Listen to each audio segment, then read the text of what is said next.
Hello, everyone, and welcome to episode 22 of the Friday Nightmares podcast. I am one half of your hosting team this evening, coming to you from Swartz Creek, Michigan, Smoke Show Crawford. And with me, as always, is the lovely Heather Powell coming to you from Waterdown, Ontario, Canada. I refuse to call myself Pounding Powell. I will not I will not adopt to that nickname, though people do use it and that's fine. I just don't know if it really identifies with me as much as like I do like to pound, like I like to bang. Absolutely.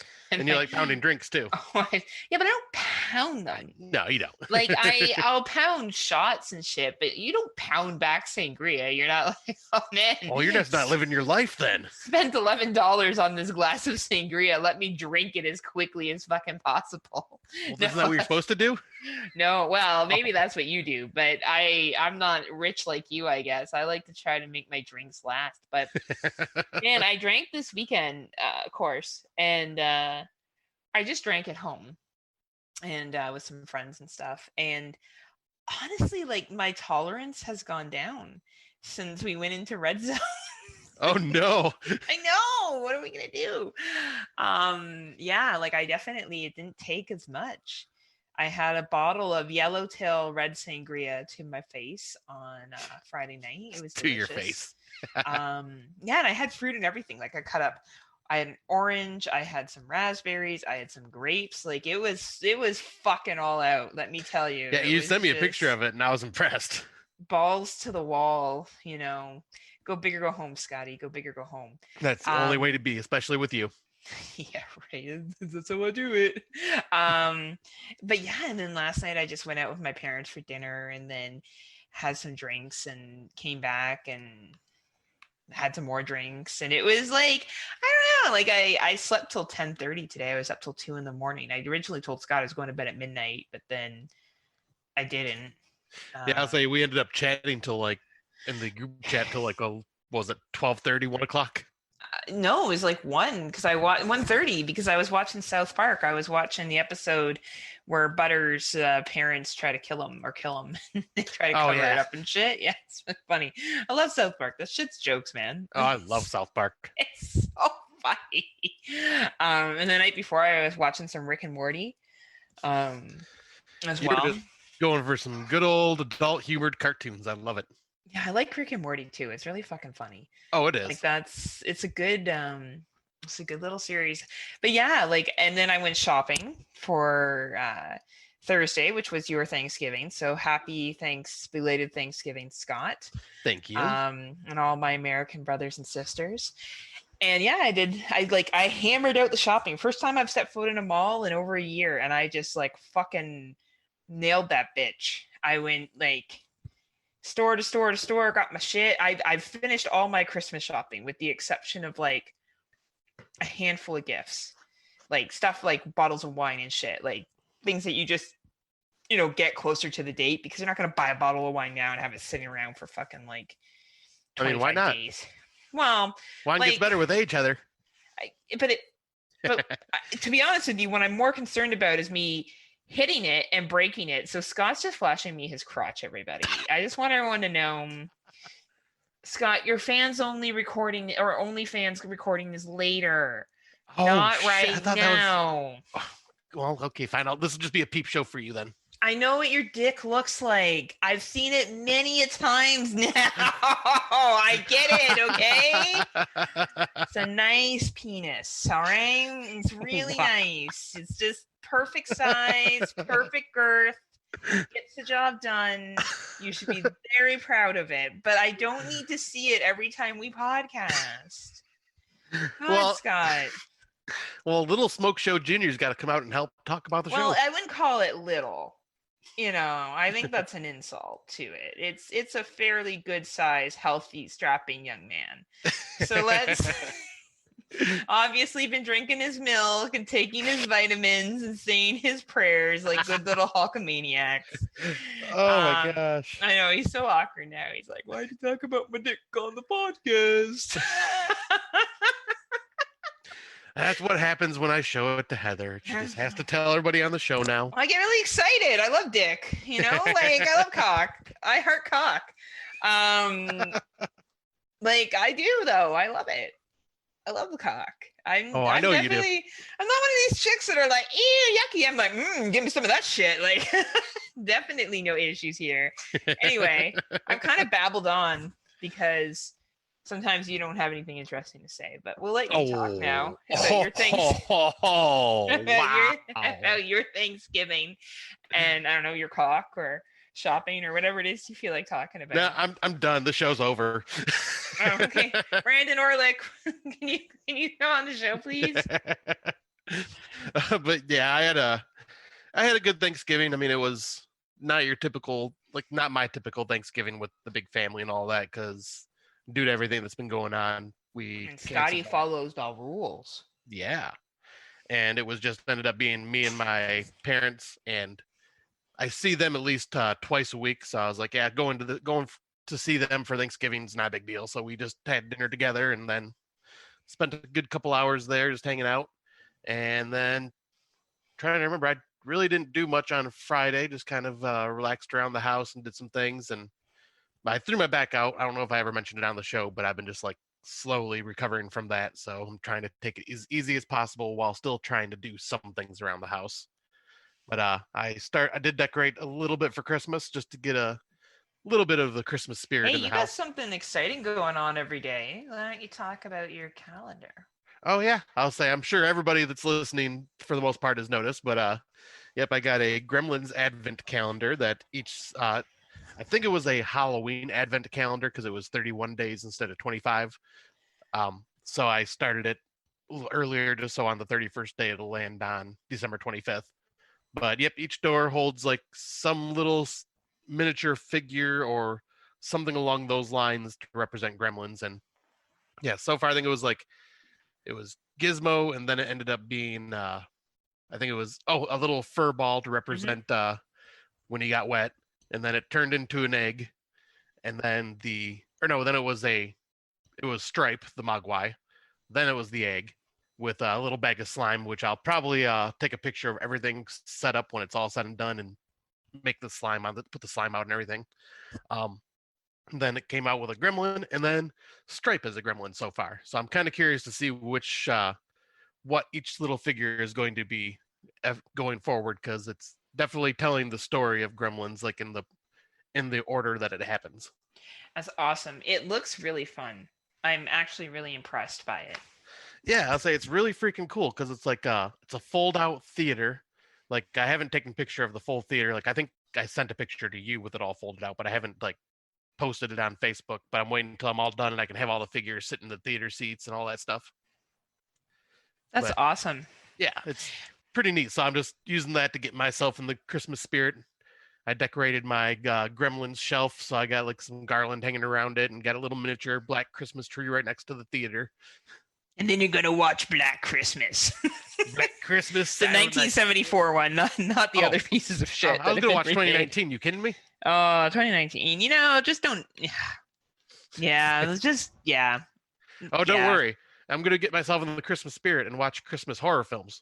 That one's on the list. I'm dreading it, but I'm gonna watch it.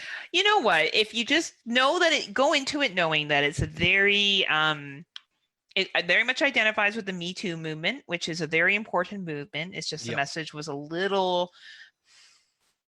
over the top at times, and kind of took away from the seriousness of the movement, in my opinion.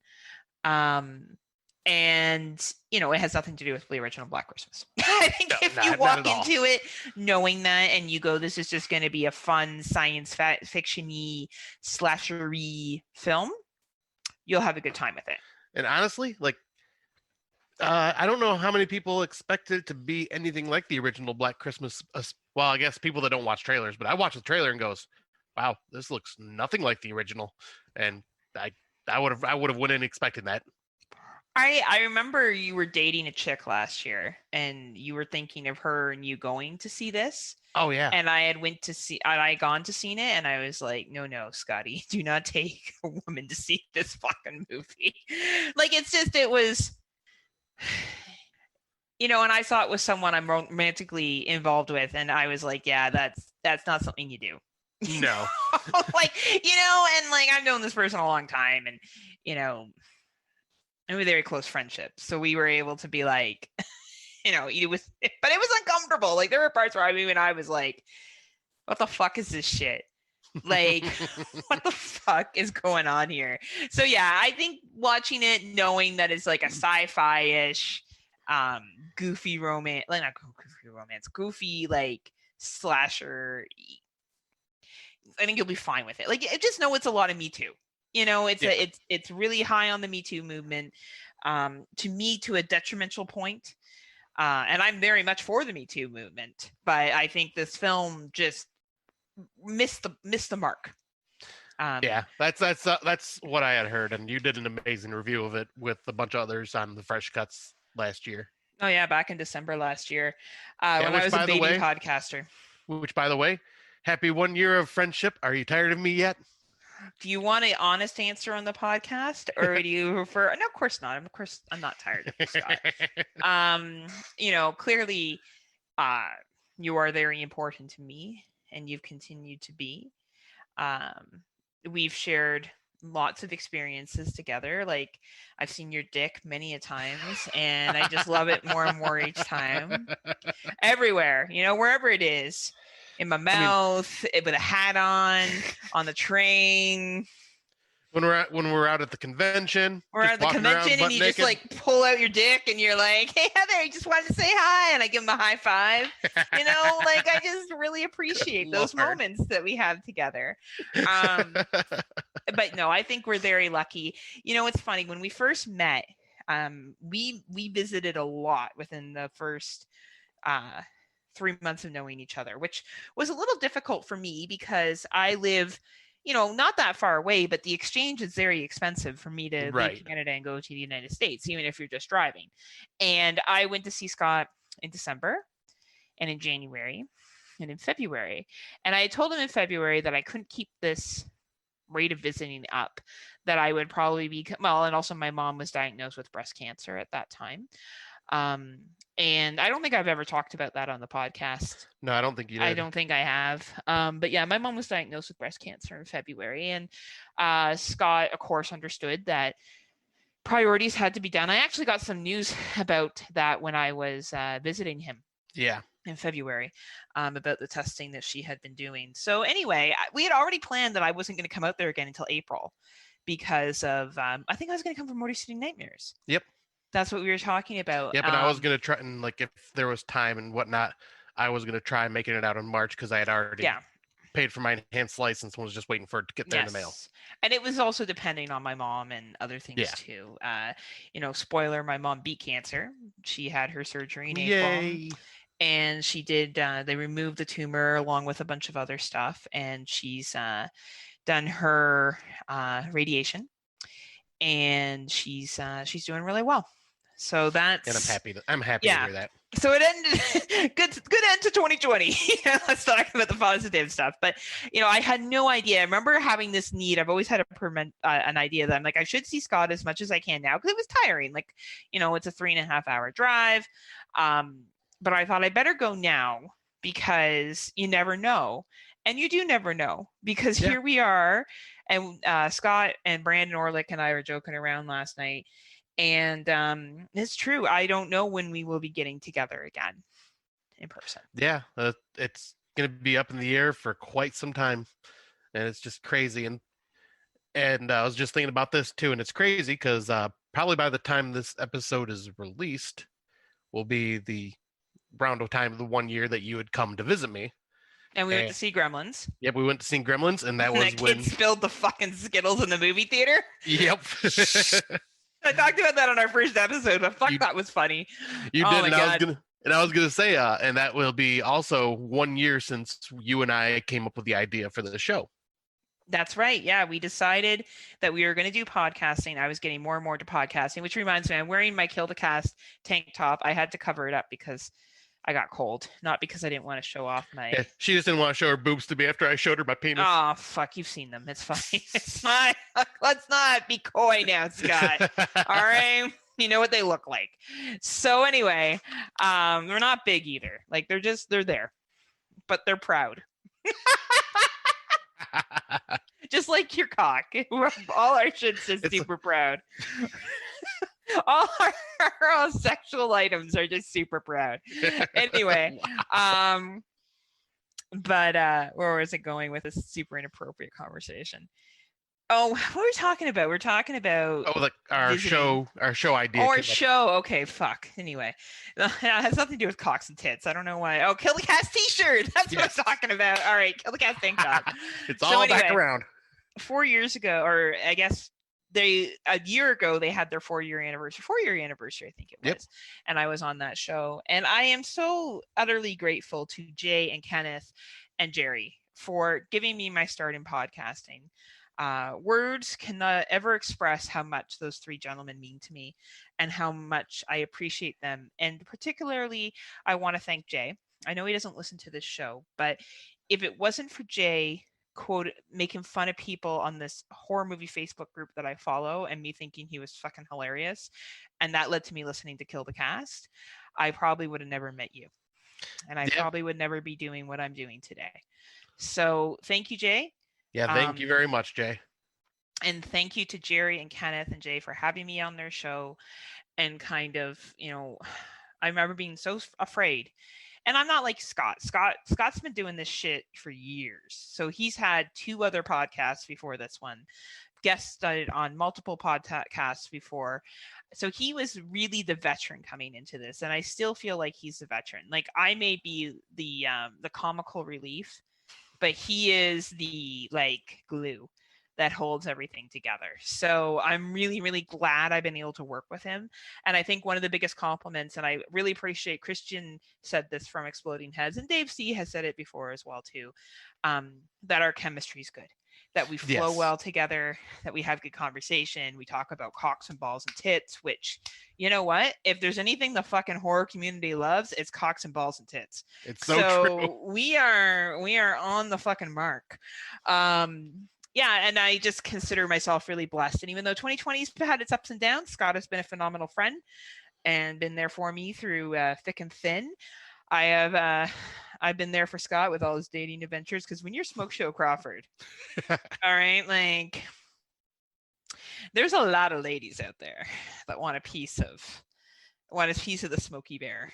Oh yeah. So yeah, come to your biceps are actually looking pretty good considering you don't work out. Imagine if you fucking like actually hit the gym and did some like fucking working out, how good you would look. Right? Not that you don't look good now, but you'd be like fucking breaking hearts left, right, and center. Yeah, one of these days when I'm actually feeling like I'm not like a broken old man, I will be definitely getting back to the gym. You are like an old man. I am. I wouldn't say broken though. Well, my back feels like it. That's about the only part. My back, lick my pussy. It's like that. Anyway. Wow, going there. I always go there, Scott. That's true. It's true. What am I thinking? Come on now. Is there anything you wanted to say about our 1-year anniversary, Scott? Just that, I mean, you covered it, but at the same time, like, yeah, I am forever thankful because, like you were saying, with Jay kind of bringing you into the fold and if I didn't hear you on Kill the Cast, I would have never sent you a friend request because I wouldn't have had any idea who you really were. And then just that, I'm so thankful that you decided to randomly message me like out of the blue in November. And like as soon as you did that, our friendship was like almost ignited. And I'm glad that we had continued talking every single day and like building our relationship as a friend, and then coming together on this idea for our show. And I could never have done this without you. This is probably the best project I have ever worked on, and the best partner I could have to work on it with. We are pretty good, aren't we? It's true. We are. Like, you make this fun. Like, it felt like a job before, and now it just feels like 2 friends hanging out, talking shit, laughing at each other's jokes, laughing at our own jokes, watching movies, and just it like you were saying, like with Christian and Dave, like I think part of it is with our chemistry is that we have fun, and we, while this is a podcast, we don't take this serious. It's our hobby. It's just for fun. And I really do respect what Christian and Dave have to say, because I do think Exploding Heads is a very good example of people that flow well. I think Oh the yeah, same thing about Kill the Cast, and I think other podcasts do it well too. It's just, I think that when you have a connection, like obviously Dan and Lacey, but they're a couple, so I feel like that's not, they would make it flow well anyway. And they're like super cute and they call each other baby and shit. Like, I just find right. that fucking adorable. Like, I love when people drop like other couples are like baby, or they put selfies of themselves together. I fucking eat that shit up like candy. I'm always like, heart emoji, love, like, even though I would vomit if someone tried to do that shit with me. I'm like, it's so nice that other people do that. Like, it's such I know you totally love it when others do it. I do. I think it's like the cutest fucking thing ever. But no, those are very kind words, Scott. I very much appreciate it, and I'll continue to like your dick pics. All right. And then yeah, and I also wanted to say, thank you very much for being there for me throughout all this. Like, we've been there for each other throughout all this entire year, but yeah, like, you were my rock that kept me sane through all this shit. Yeah, I can definitely say the same thing. And we, it's amazing that you can really connect with somebody and even not see them for a long time and still maintain that friendship. Yeah. And I think that's really, really important. And I say friendship, but I wish I could just remove and that relationship. Like, Yeah. I consider us in a relationship. I was gonna be like, oh, I knew it, but but I consider myself having multiple relationships, just so we're clear here. Oh, for sure. I was doing my Christmas cards this year, and I was buying some gifts for some friends of mine in the States, and everyone but Scott had a card option that I bought for her. Scott's the only one that's not getting a card option, so I'm going to have to send it in Messenger. But I say to all my friends, love you to the moon and back. And it doesn't matter who that person is. If I've ever been intimate with them or I haven't been intimate with them, I still say, love Heather to the moon, like, love you to the moon and back, Heather, XOXO. Yeah. Because if I love you, I love you. Exactly. I don't, and sexual attraction and chemistry to me is separate. Yes, there's people that I have sexual attraction to that I also love, and then there's people that I would fucking lay on a track for, but I'm not sexually attracted to them, whether they be male or female. And I am heterosexual. I'm not attracted to women, though. Fuck, if I was, man, like, I don't know, man, I'd be busy. I don't even think I could podcast. Yeah, I was saying, I don't even think we'd be able to talk anymore. You'd just be too busy. You'd be putting Smoke Show to shame, right? Like, I'd be banging everybody. But like, I don't feel the need to keep saying friendship. Like, when I talk about my relationship with you, it's my relationship. Yes. I would never feel like, oh, I love you platonically. I'd be like, no, I love you. Like, I love you. And I think Scott's a good looking man. He's Smoke Show Crawford. Of course he is. He's a fucking hottie. So I'd be lying if I said I wasn't attracted to Scott. I think he's a good looking dude. But like, you can say those things and not be in the middle of being intimate with someone. There's people that I've been intimate with, broken up with, and I still think they're hot. There's people that I've never banged that I still think are hot. Like, there's chicks who I think are hot. And I think that, like, I don't know. I hate classifying things as friend. Like, if I love you, I love you. Like, that's just because I was going to say, a relationship is someone you have built a strong connection with and will do anything for. Absolutely. And of course, other people may look at that differently, and that's absolutely fine. That's just how I look at things. I was saying kind of the same way. Like, friendship, relationship, it's the same thing. Right. And I think a lot of that has to do with being married, divorce, and my own view on life. And, there's a lot of people who I like, but then there's people who I love. And to me, that line is very clear. So anyway, but yeah, happy anniversary to us of meeting and podcasting together. Our 1 year podcasting vomiting anniversary. We'll have to bring this shit up again. We'll be in January when we record in person. And remember, and we'll tell the story how it took you fucking 45 minutes to be fucking ready to record that fucking goddamn podcast. And I was too polite at the time because I was like, oh my God, he's clearly nervous. Now you don't do any of that shit. You jump on and you're like, balls to the wall, ready to go. Yep, it was just that whole getting back into it, nervousness, and never hosting like the show myself before, and just like it was nerve wracking. And yeah, that's me. Like, I don't show nervousness. You can see it through my actions. Yes, you can see it through your actions. Absolutely, you're very poker faced. Poker face, poker face. Nah.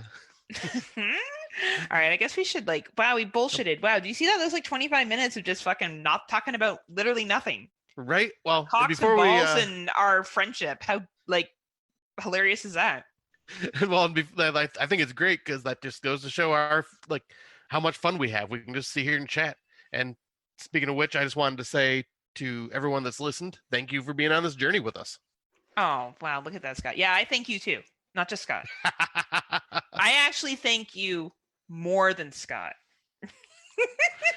Well, I'm gonna be the one that gets the OnlyFans going. We'll see how much everybody thanks me then. I don't know, man. You probably would. Fuck. Like you get all these ladies wanting to listen to our podcast. I just get dudes being like, "Hey, you like horror? You like horror movies?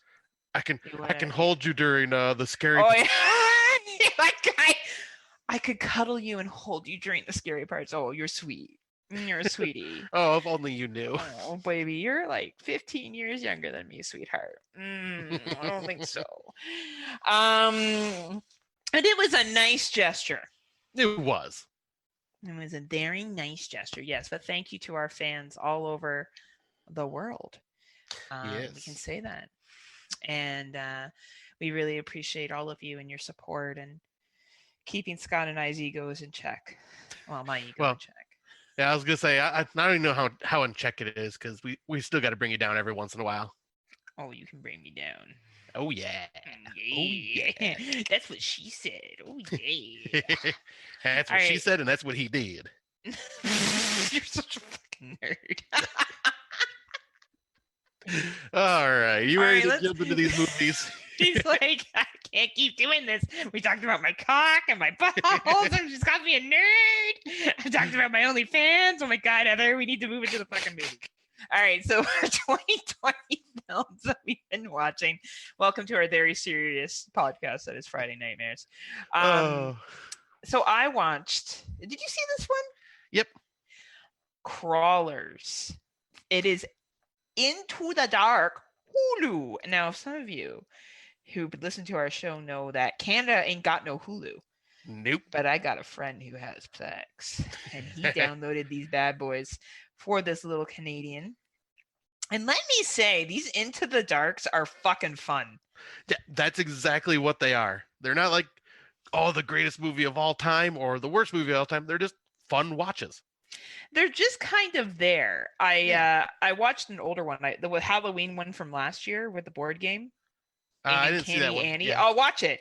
Was it good? Watch it. Yeah, it's fun. It's a really fucking and all of these have the made for TV feel to them. Yeah. Fuck, they're funny. Yeah. Now, I think you have it on here already. No, you don't. But I was gonna say, like, before we jump into this one, what did you think of that Pilgrims one? Yeah, it was funny too. That one was over the top. I loved it because it was so over the top. Like even with Crawlers, like I found that one chick, she's looking for her friend the entire time, and her friend's such a bitch. Yeah. I don't know why she was looking for her, but anyway, she was. But yeah, I think for like the Hulu Into the Darks, you really gotta walk into these being like, this is made for TV. It's a little like teenage friendly, except for one. I found Delivered was a lot darker. Yeah. Really dark, but like the rest of them, like they're fucking teenage feel good fucking truth or dare shit. Like that's what it reminds me of, and it's fine. It was entertaining. I find I've showed them to people that are mediocre horror fans, and they've really enjoyed them. They're only an hour and 20 minutes in length, so I find that they're very palatable. So I think that if you have someone who kind of likes horror but isn't like super hardcore into it, or maybe doesn't like the artsy stuff, Into the Dark, great movies to watch. Yep, I was gonna say just very easily digestible, fun watches. Like these are ones that I can just throw on while I'm at work and not have to worry. Absolutely, I agree 100%. Yeah, and I guess we can jump into the next one. Or I gotta say too, yeah, but I enjoyed Crawlers as well. I thought that one was really fun because it reminded me of like teeny bopper version of Invasion of the Body Snatchers. Yes, and it reminded me of Drinking, which I totally represented with. Well, I was gonna say this, and they smoked up. I also do that too, so it was great. I was totally like, man, where's this fucking party at? I want to go. But I was gonna, because this was one of the because Into the Dark does each one's based on a holiday of one form or another, and this one was the St. Patty's Day one. Yes, it was. Yep, I thought it was fun. Nothing like amazing, but it was just like a fun, simple watch. I enjoyed the hell out of it. Just like Scott. Fun, Aw, simple watch. but not amazing. Oh, amazing in so many ways. Oh, you're okay, fine. I feel better Get to now. the next fucking movie. So the next one is one that you told me I needed to watch, and that was called Bone Breaker, Bone Breaker. which was kind of a low budget one. That what was this on our good friends Plex? Or no, this one was on Prime. Prime. Yeah, and this one was just a pretty gruesome, interesting story with a very low budget, but like using their budget well. But it's about this people that are out in the woods doing Fitness models. Fitness models, doing like their hardcore fitness out in the woods, and then they're getting chased by someone that's pretty much set these woods up to be hunting grounds. Yeah, she's a crazy individual that engages in some very violent behavior. It's a simplistic plot. It really is. People go out to the woods, and the person that's hosting them is not who they seem. Nothing that we haven't seen before. Right. But just how evil the main antagonist is, and her lack of mercy and her lack of compassion is what makes the movie so fucked up at parts, for lack of a better word. Yeah, and I loved her obsession with like she was just bored of hunting regular people, so she wanted like some fitness athletic people, someone that would give her a challenge. Which do they? You'll have to watch it. And it is available on Apple, iTunes, Google Play, YouTube, Prime, and Hoopla. Hoopla. Have you ever watched? Do you ever use Hoopla?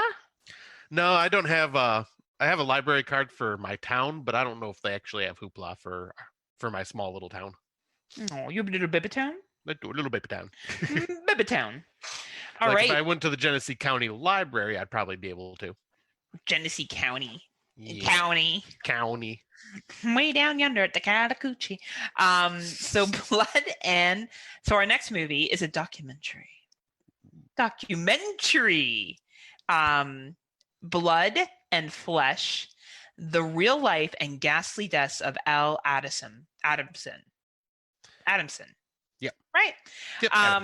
Now, had you heard of this story before? No, I had no idea who this guy was. I never knew about what happened to him. I did know one of his movies, Psycho a Go-Go, because I had randomly bought that through on a movie sale a long time ago, and but I had no idea who he was or anything about it.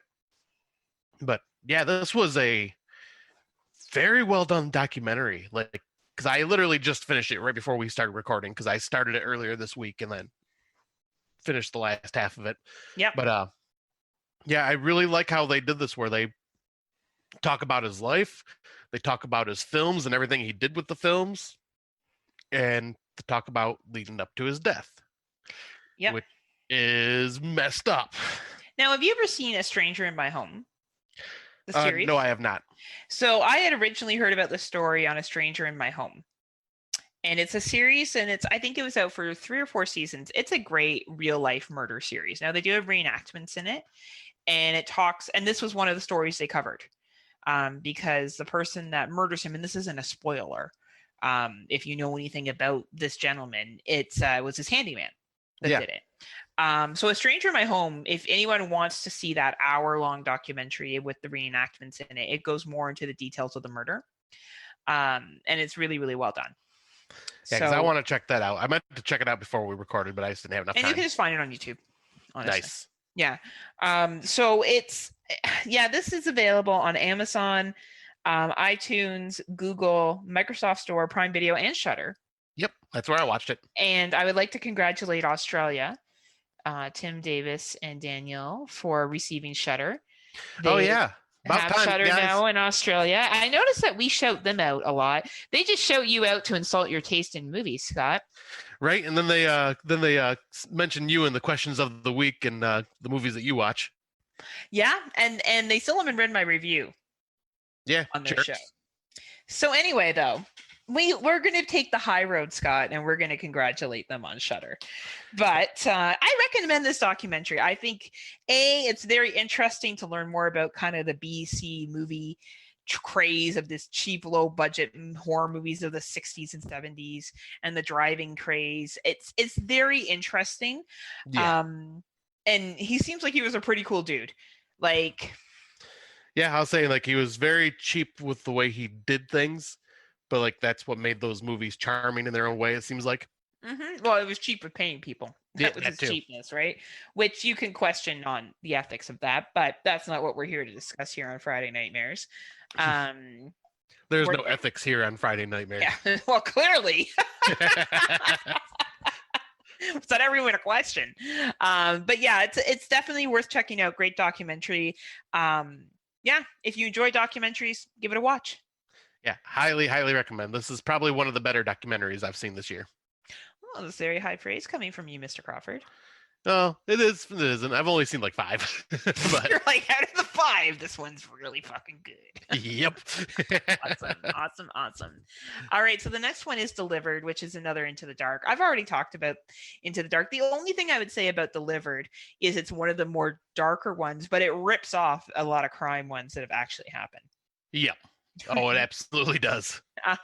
Very well acted, though.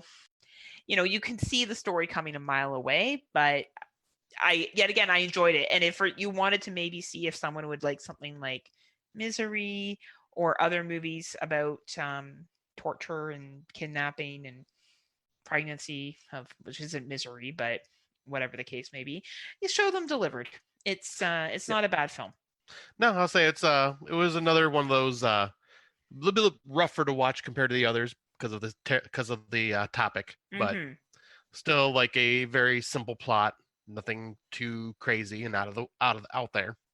And you can use your big brain to follow it. You should be fine. Yeah. And the last thing I want to add is that some people have said that Into the Dark are TV episodes. That's fine. If you consider them TV episodes and not movies, I'm not here to debate you on it. Scott and I have counted them as films due to their runtime of usually being about an hour and 20 minutes. But yep, and plus you can search up the movie title or the movie of each one of these on Letterboxd and rate them. So that's how I look at it too. Yeah, and I don't really care what people think. So that's how we do our own thing.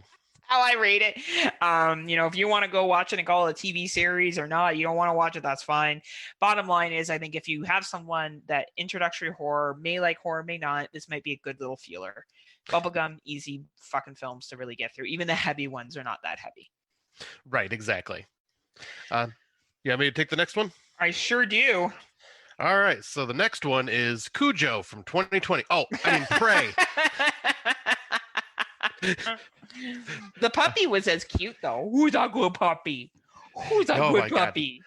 Yes, this movie is pretty much a Spanish version of Cujo, except for the person that is getting hunted down by the dog is quadriplegic. And Spanish. And right. Yep, it is like pretty much like beat for beat the exact story of Cujo in so many ways. It's ridiculous, but a lot of plot holes. Like once again, one of those. Yeah. Once again, it's one of those where if I watched it on my own, I would probably enjoy it more. But watching it with Heather, she's going, "Wait a minute, what about this? Wait a minute, what about this?" And I'm going, "Oh, yep." Okay. Well, actually, we had a threesome when we watched this movie. We sure did. It was all nice and sweaty. Oh, wait. We were wrong threesome. Wrong threesome, Scott. Brandon Orlick from Exploding Heads watched this movie with us. We watched it all together last Sunday. You're wondering, how did they do that? We did it through Facebook Messenger, and we video chatted each other, and we watched the movie. I gave him an exploding head. Oh, you sure did. I was able to rent it through Google Play. How did you guys get it again? This one was I don't even remember the name of the app, but it was a 7-day free trial for this unheard of app that was on Amazon. Like when you go to Amazon and they have all those premium channels that you can add on, it was one of those? Yeah, because I just searched the movie up and it said 7-day free trial or buy it for like $20. And I'm going, I'm not buying it. No. I bet you're glad you didn't. I paid $4.99 on it. It was fine. I don't pay for a lot of movies anymore, so it was it was okay. I really like dogs, so if you really like dogs, you might enjoy this film, and you love really good dog actors. The dog actor was really good, and Yeah, I know that sounds silly, but the dog was extremely well trained. The yeah, the crew that dog fucking was trained this dog amazing. was right up there, and the young lady in it was quite good. Um, for her role, I think she did fine, but it was a slow movie. Not a lot happens. I don't recommend seeing it. We only talked about it because the three of us watched it, and there was a dog. Only Right, reason why we're bringing exactly. it up, to be And all honest with three of you. us love dogs, so we just Yeah, wanted all to three watch of it. us love dogs, and we had so much fun just chilling watching it. More than anything else. Yep. Probably why the only reason why we're talking about Right, exactly. it. Like But, it's one I wouldn't recommend, but at the same time, it's like it's not the worst thing I've ever seen either.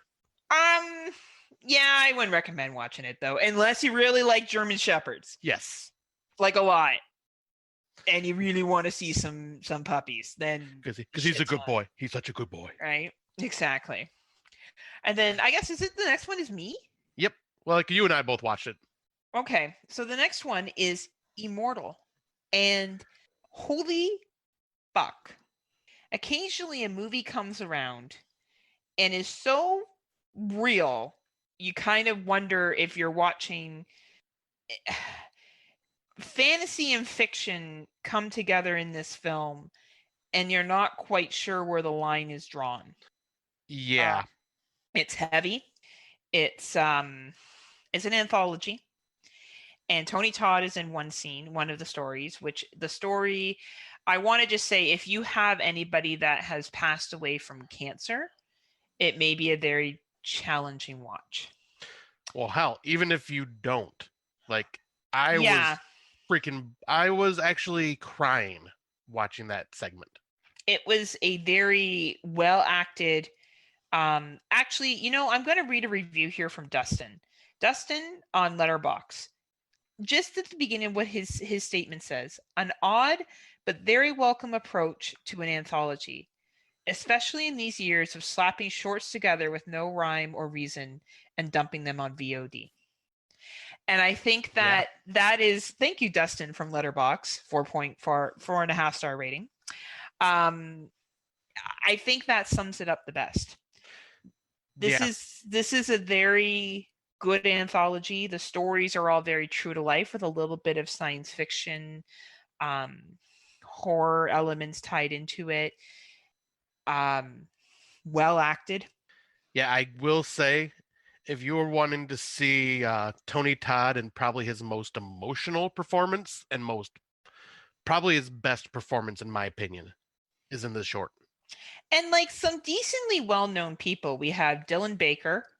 Yep. People would recognize him from Requiem for a Dream, Selma, Revolutionary Road, Planes, Trains, Automobiles. He was in Trick or Treat as the principal that does all that killing. Yes, he is. Sam Levine. Some people might recognize him from Inglorious Bastards, Not Another Teen Movie. Jobs, I Love You, Beth Cooper. So definitely someone that you would know. Agnes Buccaneer. She's been in Murder by Numbers, The Glass House, The Pack, The Woods, lots of other movies, No Vacancy 2. So yeah, definitely there's some people in here that you are going to be like, oh fuck, I know who that is. Right. Oh fuck, I know who that is. Just a really heavy film. That's all I'm going to say about some of the scenes. It's a movie of that horror that takes that real life approach to it. So Yep, and it will affect you one way or another. absolutely. And it's a 94-minute runtime. It's available on Google Play, Amazon, and YouTube. Yeah, and I'll talk about the next one, which is also one that Heather recommended to me, like with high praise, and that Praise. was from Amazon Prime as well, I believe, and that was science fiction horror Dark Encounter. Mm-hmm. Mm-hmm. And this is pretty much about a family that their daughter they come home one day and their daughter is missing, and I think it was like 1 year later, like they start noticing things happening around the woods around their house. Yes, it's a very, now I will give a disclaimer here. I could see how some people will consider this a drama. Yeah. with science fiction elements to it, because the horror in it is very subtle. I will definitely, or some people will argue not at all, and that's fine. I recommended it to both Brandon and Scott, so Brandon Orlick from Exploding Heads and Scott, because I know their taste. And I watched this, and I was just doing a random review on Prime, and we'll get more maybe into that later of why I was doing that. And I randomly found this movie, and I watched it. It's a story about a young girl that disappears, and it's a year later, and there is a alien invasion that brings out the truth to what happened to this young lady, and it's not what you think. Yep. The acting in it is fucking phenomenal, and I don't think anyone could debate that. And if you do, that's fine. I'll take you up on it, because the acting in this movie is very, very good. It's very, very drama with science fiction. The horror parts of it comes from probably some suspenseful scenes in the science fiction-y piece, but I definitely would have no problem with someone acknowledging this is one of their top 10, 20 films of the year. It's Right. a very Same. good film, but I only would recommend it. Like, Tim Davis, if you're listening, don't watch this movie. You're not going to enjoy it. I know you, and you're not going to like this film. Right. Mark Nato, if you're listening, I think you may like this film. So I think that there's just certain people that, you know, are going to like it and you know that are not. I don't think Christian Luciani would like this film. And it doesn't mean it's a bad movie or the people that like it are good. And, like, you know what I mean? It's just certain people are going to enjoy this film and certain people are not. Yep. I'll say we just all have different tastes. And right? like, even you and I, we have different tastes, but like we do come together on certain films too. I knew that this film would be liked by you and Brandon. I knew it for a fact. I watched this movie, but I also know the both of you extremely well. And I knew that you would both enjoy this. Right, exactly. And even if we didn't enjoy it, we would have a lot of respect for it. I knew you'd enjoy it. I was pretty confident. Like, I just knew when I got to the fucking third act, I'm like, there is no way neither one of them are going to fucking not dig this. Yeah, like, I was pretty much glued to my screen the whole time watching this film. Right, and there's a little bit of a Lovecraftian thing going on, maybe a little bit. I don't know if you could. Like very loosely, I guess. I don't know. I'm not good with Lovecraft. I don't know what the fuck Lovecraft is. I just think of it's weird as Lovecraft, but that's. I mean, you're not wrong. You're on the right track. So obviously you can find this on Prime. It's available Prime United States, Prime Canada. It's a free watch. If you enjoy drama and you enjoy science fiction-y stuff, check it out. Yep, high recommend from both of us, and I believe even Brandon Orlick. Brandon really loves it. Yeah. So yes, watch it, and Tim Davis, this one deserves my high score, so you can fuck right off. Yeah, but don't watch it, Tim. You're not gonna like it. And we don't want to hear you shit all over the movie, Tim. So it's fine. Right? You're not gonna like it. Don't watch it. Or if you're gonna watch it, wait till we can join you on Horror for Dummies, and we can tell you how wrong you are. I'm not wrong. We're like, we respect everyone's opinions, but Tim's. You got to bring him down a peg once in a while. That's funny. Bring him down a peg. I love it. That's awesome. Love you, Tim. So yeah, the next one. This one's already fading from my memory a lot. So it's Playhouse, which there's a reason why it's fading from your memory. Yeah. Yeah, this one was a was this one on Prime or was this one of our screeners? This was a screener. It is available for rent on YouTube and Google if you're interested. Okay. Yeah, this one was, I was excited by the premise because it's about this writer that moves into a castle and he's trying to get like pretty much write down the story of the history of this castle and what happened here, and it's very slow. Like, it's really well acted, I thought. Yes, very well acted. The acting is very good. But like the story just plods along at a very snail's pace, and I just started losing interest here and there. Like, at first I was like, oh yeah, I'm enjoying this, and then it just kept losing focus on it. It was like a ghost story. I felt like, okay, I am going to give a graphic comparison. So if anyone is offended by this, it's like having sex and you think you're going to climax and you don't. That's what this movie reminded me of. It's like one drawn out bang session with no good ending. Like, it's just, love it. I love it. It's like, that's totally what this movie was. Like, I was kind of like, It's gonna no. Okay, now. All right, like it feels good, but like, are we gonna get to the point where the good stuff happens? No. Okay. No, Okay. Now I'm just getting sore and tired and hungry. Like yep, and it this was movie leaves you blue balls. like it was just like, well, not even blue ball. You're just at the end of it. You're like, meh. And I'm glad I watched it because I thought it looked mint. From the trailer. I did watch the trailer Yep. because I'm watching trailers now because it's just easier with getting up in higher watches. And I thought, it's a screener, no harm, no foul. Yeah, it just wasn't for me. Nope. Just wasn't for me. And if it wasn't for you, then I don't know who it's going to be for. Right. honest. Like at first I was like, yeah, I think this is gonna be up my alley because it's got like the castle setting. I love this, and story. Like I love the whole writer going to a haunted place or a place with history and doing a story, and then it just it was fine. It was there. Like it's just not for me. Like I would recommend watching it unless you really like being cock teased for 90, 87 minutes. I don't know. No, don't watch it. I can't. Yeah. Even. No, we're too far now. No, don't watch this movie. It's okay. You're not missing much unless you. Yeah, no. No, this one we just pass on. No, But just pass. speaking of cock tease, we'll talk about the next movie. Now, this movie you should not pass on. No. This movie is something that you should check out. Even you, Tim Davis from Horror for Dummies. You may actually even want to go out and find out where this is available. So this movie is called The Special. And it is lower budget. It's a 94-minute runtime. And this movie is fucking body horror at its best.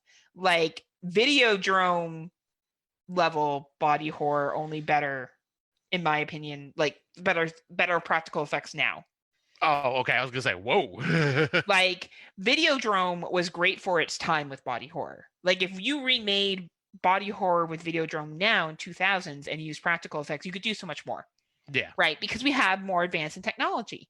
This movie reminded me of, Videodrome in the sense that they used practical effects and they used them so fucking well. There's just one scene where they fucking nail it. And if that's where they put all their money into for that motherfucking practical effect, it was mint. And yes. Just so we're clear, I'm not saying that it's better than Videodrome. I'm just using that as a comparison of that movie showed what you could do practically back in the 80s. I think this movie with that scene is showing what is possible to do practically now in 2000s. Yep. And right. This does have a Cronenberg feel to it through very much, because it is very sexual. Very sexual. Because it is what this movie is really about is this guy having a fight with his girlfriend. Or his wife, and his friend takes him to a place to this brothel where he can get the quote unquote special, and the special is basically just a box with a hole in it, and laughing, he's like, okay, I'll do it. Well, apparently this box is very special because it ends up talking about addiction in a very real way. Real way. It is the best description I've seen of addiction. Like I felt like what was that movie that came out that was very artsy? Oh, Bliss? Yes. I felt like this did it better than Bliss. And the acting is fucking raw. Like it's obvious that these are newer actors. But the main character's fucking decline is so authentic. It really is. And it's just the movie that you don't see coming. Do I think it's going to be on top 10? I don't know if it's going to be somebody's top 10. But this is a horror film, and the practical effects that you get in the third act in a particular scene make this movie worth the watch. If you like practical effects and you want to see some good 2020 fucking practical effects and no CGI shit, there's no CGI shit in this movie at all. It's all practical. And it is worth it for that alone. Yep, 100% agree. Like this is lower budget done right. And just be warned though, this movie is very weird. Yes. Like if you're watching it and someone walks in watching it, or someone walks in while you're watching it, you may feel a little dirty, like someone caught you watching porn, because it's Or very weird. excited. Yeah, or excited. Like my Depends who you my are. roommate Tim was he's seen me start it up and he's like, "Well, this sounds strange." I'm like, "Yep, I'm not sure what I'm getting into, but we'll find out." And then he leaves, but he's hearing it because he's just down the hall, and he's just like, "What the fuck are you watching out there?" It is so like, yeah, I really fucking enjoyed this film. Yeah. And I think that as I said, if you're a fan of practical effects, you get to that third act and you're going to be very, very pleased. Yep. And people that I've recommended it to so far have enjoyed it. So it is available on Google Movies or Google Play, YouTube, Hoopla, and Microsoft Store, if you're interested. Yeah, this was a high recommend for me. And speaking of high recommends and body horror, Man, all right, let's talk about one of my one that I've been looking forward to for so long, and the delivery was the wait was well worth the delivery, and that is Brandon Cronenberg's sophomore effort, Possessor from 2020. Wow. yeah. I feel like we built up. We kind of started with some like, man, like our list here is like, they're okay. These last two films, watch them. Yes. Right? Like I think these films are worth your viewing time.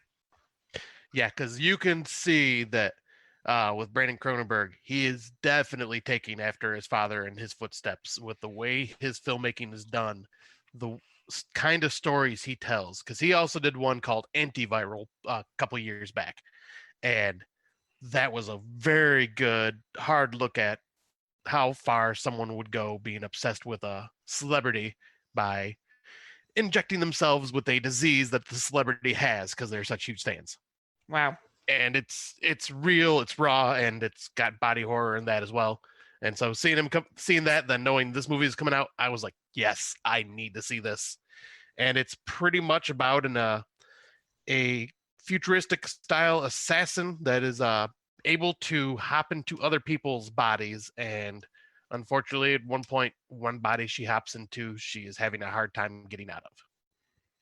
And that's it's a very it's a very crazy plot when you like it's simple explaining it, but watching it, it's freaking crazy what happens in it. Now, where we had the special, which was low budget practical effects. So the practical effects that I was praising in that had a lot to do with the fact that you can tell this movie doesn't have a lot of money behind it. So when you see a practical effect, like you would see in that third act, you're like, wow, I didn't think you were going to do that, movie, because that's not what you presented up to this point. Right. Possessor, you can tell, had a lot of money. Okay, like they went in with a budget. It was filmed all in Toronto, and it made no disguise about not being in Toronto. It was very, very much Toronto. And it was very clear that there was some good financial backing. Being, Cronenberg, are we surprised? No. Right. Very, very high quality body horror and special effects. Probably for high budget, best body horror I've seen this year. Yeah. And I don't know. I think if he continues down this road, he's going to definitely have a solid career in directing and creating sci-fi, body horror, sexual movies that are just fucking amazing. Yeah, because this movie is fucking amazing. yeah, like this one, like just shot right up into my top 10. Like it is like way up there, and it's gonna keep going up because I think about it more and more, and it's just better in my head. And I do recommend, if you are looking for this, look for Possessor Uncut, because it has a red cover instead of it's like the exact same cover as the other one, but it's red instead of yellow. So if you're looking for it, get the unrated version, because this has got some very vicious, violent scenes in it. And I just gotta say, like, the thing about the Cronenberg family in general, I love their stories because they do something that is not really expected in the horror genre, and that is like adding these different elements of like different genres. So like this is kind of like a sci-fi spy / assassin movie, but throw it in with horror. Absolutely. And it's the I had something that you were going to say about the sci-fi. they're not afraid to go places. No. And I feel like his son is modernizing his dad's view. Yes, exactly. I think his movies represent 2020. And I don't care if people like this or not. I know I talked about this movie already today. I love to see him remake Videodrome. Yeah, I would like if anyone was going to remake any of Cronenberg's films, I would love to see his son be the one to tackle that. Or is it Scanners? Yep, yes, Scanners, because I like besides that exploding head scene in that movie, I do not care for that film. I appreciate what it did. It's just not for something I like. If we were to make Videodrome, you could not use a videotape, obviously. So there would have to be some diversion to it, which is why he probably hasn't done it yet, because it's very hard to modernize that whole concept of Videodrome. Yeah. And yet again, I'm not saying that it has to be modernized, but if there was somebody that could do it, it would definitely be him. Oh, absolutely. 100% agree. I think with his sophomore effort, I think he has a long way to go, but I think he's setting the stage for somebody that could be a real head turner. And be up there when people talk about Ari Aster and Jordan Peele. Like, I think he could be up there in the directors as well. So I think he's already up there now, at least in my eyes. My eyes too, but I think some people may not be there yet. This movie, though, do not miss this 2020 this year. It's rare that I will say that. Usually I'll say, oh, maybe you'll like this, maybe you won't, or yeah, you should go watch this. Do not miss this movie this year. You will be on the loss if you do not watch this movie.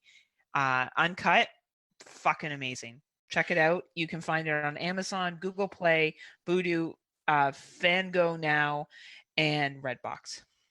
Yep, this is one that was one that I really looked forward to all year, and I was just happy with like the outcome. Like this is just made me smile. Like the whole. I had nightmares about it. Did you really? Yeah. Wow.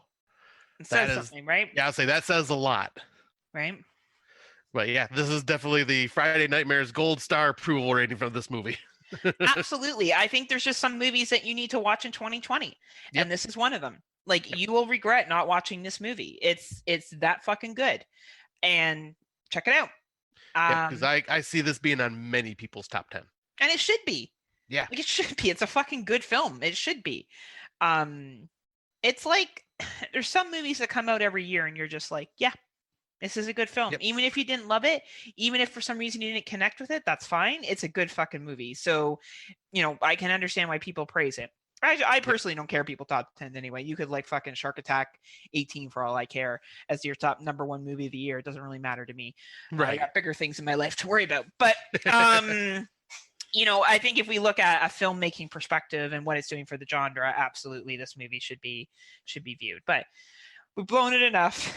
We'll move on to our older films. Yeah, my throat's getting a little dry from the blowing. All this blowing. I'm going to throw one more in here so just three that I'm going to talk about. First one is Fear.com. Oh, yeah. 2002. Oh, man. Have you seen Fear.com? Nope. This is one I'm going to watch at some point. Oh, my God. It's so fucking 2000s. Like, it's like, internet is bad. Bad things are going to happen on the internet.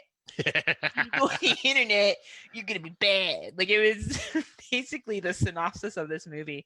So, basically, there's this website that you go to, and, if you watch the videos on it where it's actual snuff videos, basically this guy's kidnapping people and killing them, then you run the risk of being like stuff happens to you, right? It's kind of like a little bit of Japanese folklore mixed with internet is bad, mixed with whatever.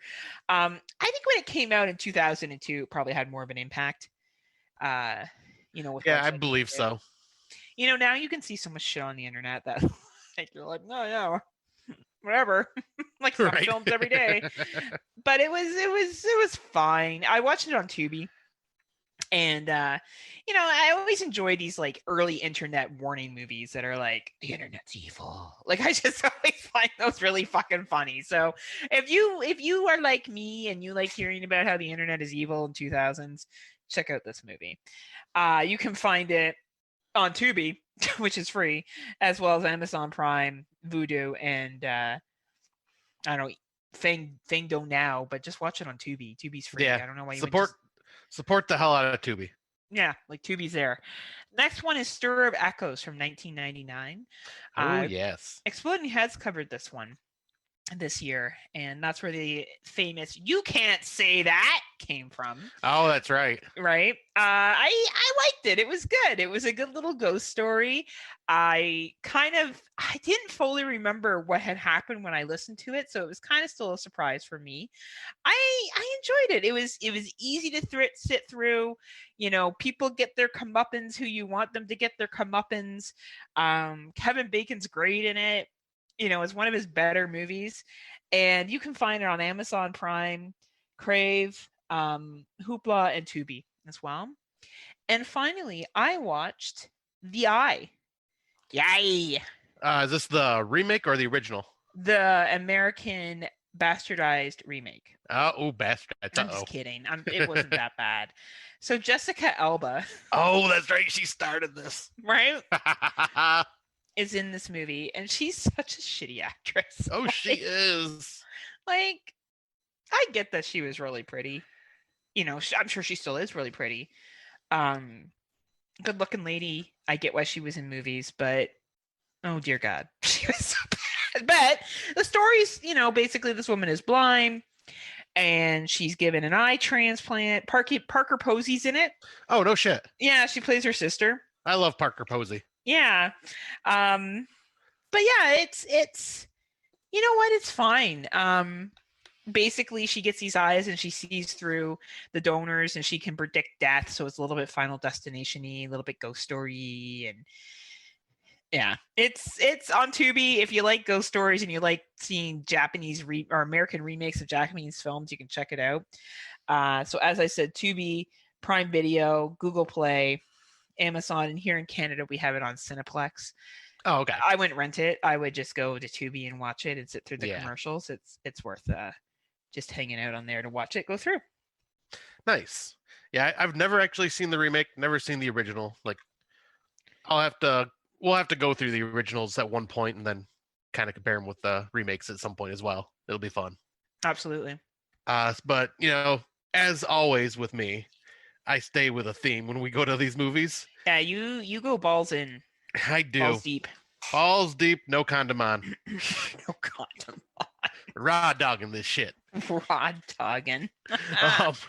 But we didn't bring up our topic this episode, but like if you've been following along, this is our final part to our found footage coverage, and we are doing mockumentaries. So I decided to find some older mockumentary. Here goes Heather with these weird. Good Lord. Oh, Scott, I wish you'd be more professional and just go with the show, okay? You are such a shithead. I am a shithead, but I'm your shithead. You are, and I love you for it. But yeah, as I was talking, she just kind of appeared on screen with these big old goofy eyes just staring at me. She's trying to basically distract me, and she did a wonderful job. I try. But yeah, I decided to look for some older mockumentaries that were from the found footage genre, and I ended up coming across 3 that I had not seen. One is Willow Creek from 2013, which was directed and I think written by Bobcat Goldthwait, which really was surprising to me. But it is a found footage where this couple ends up going out into the woods to find the legend of Bigfoot. You know, it's typical Bigfoot style story. And it ends up taking a lot of like ideas from the Blair Witch, where it's interviewing townsfolk about the stories of what they've heard and this and that, and trying to like pinpoint the location of where Bigfoot may or may not have been spotted.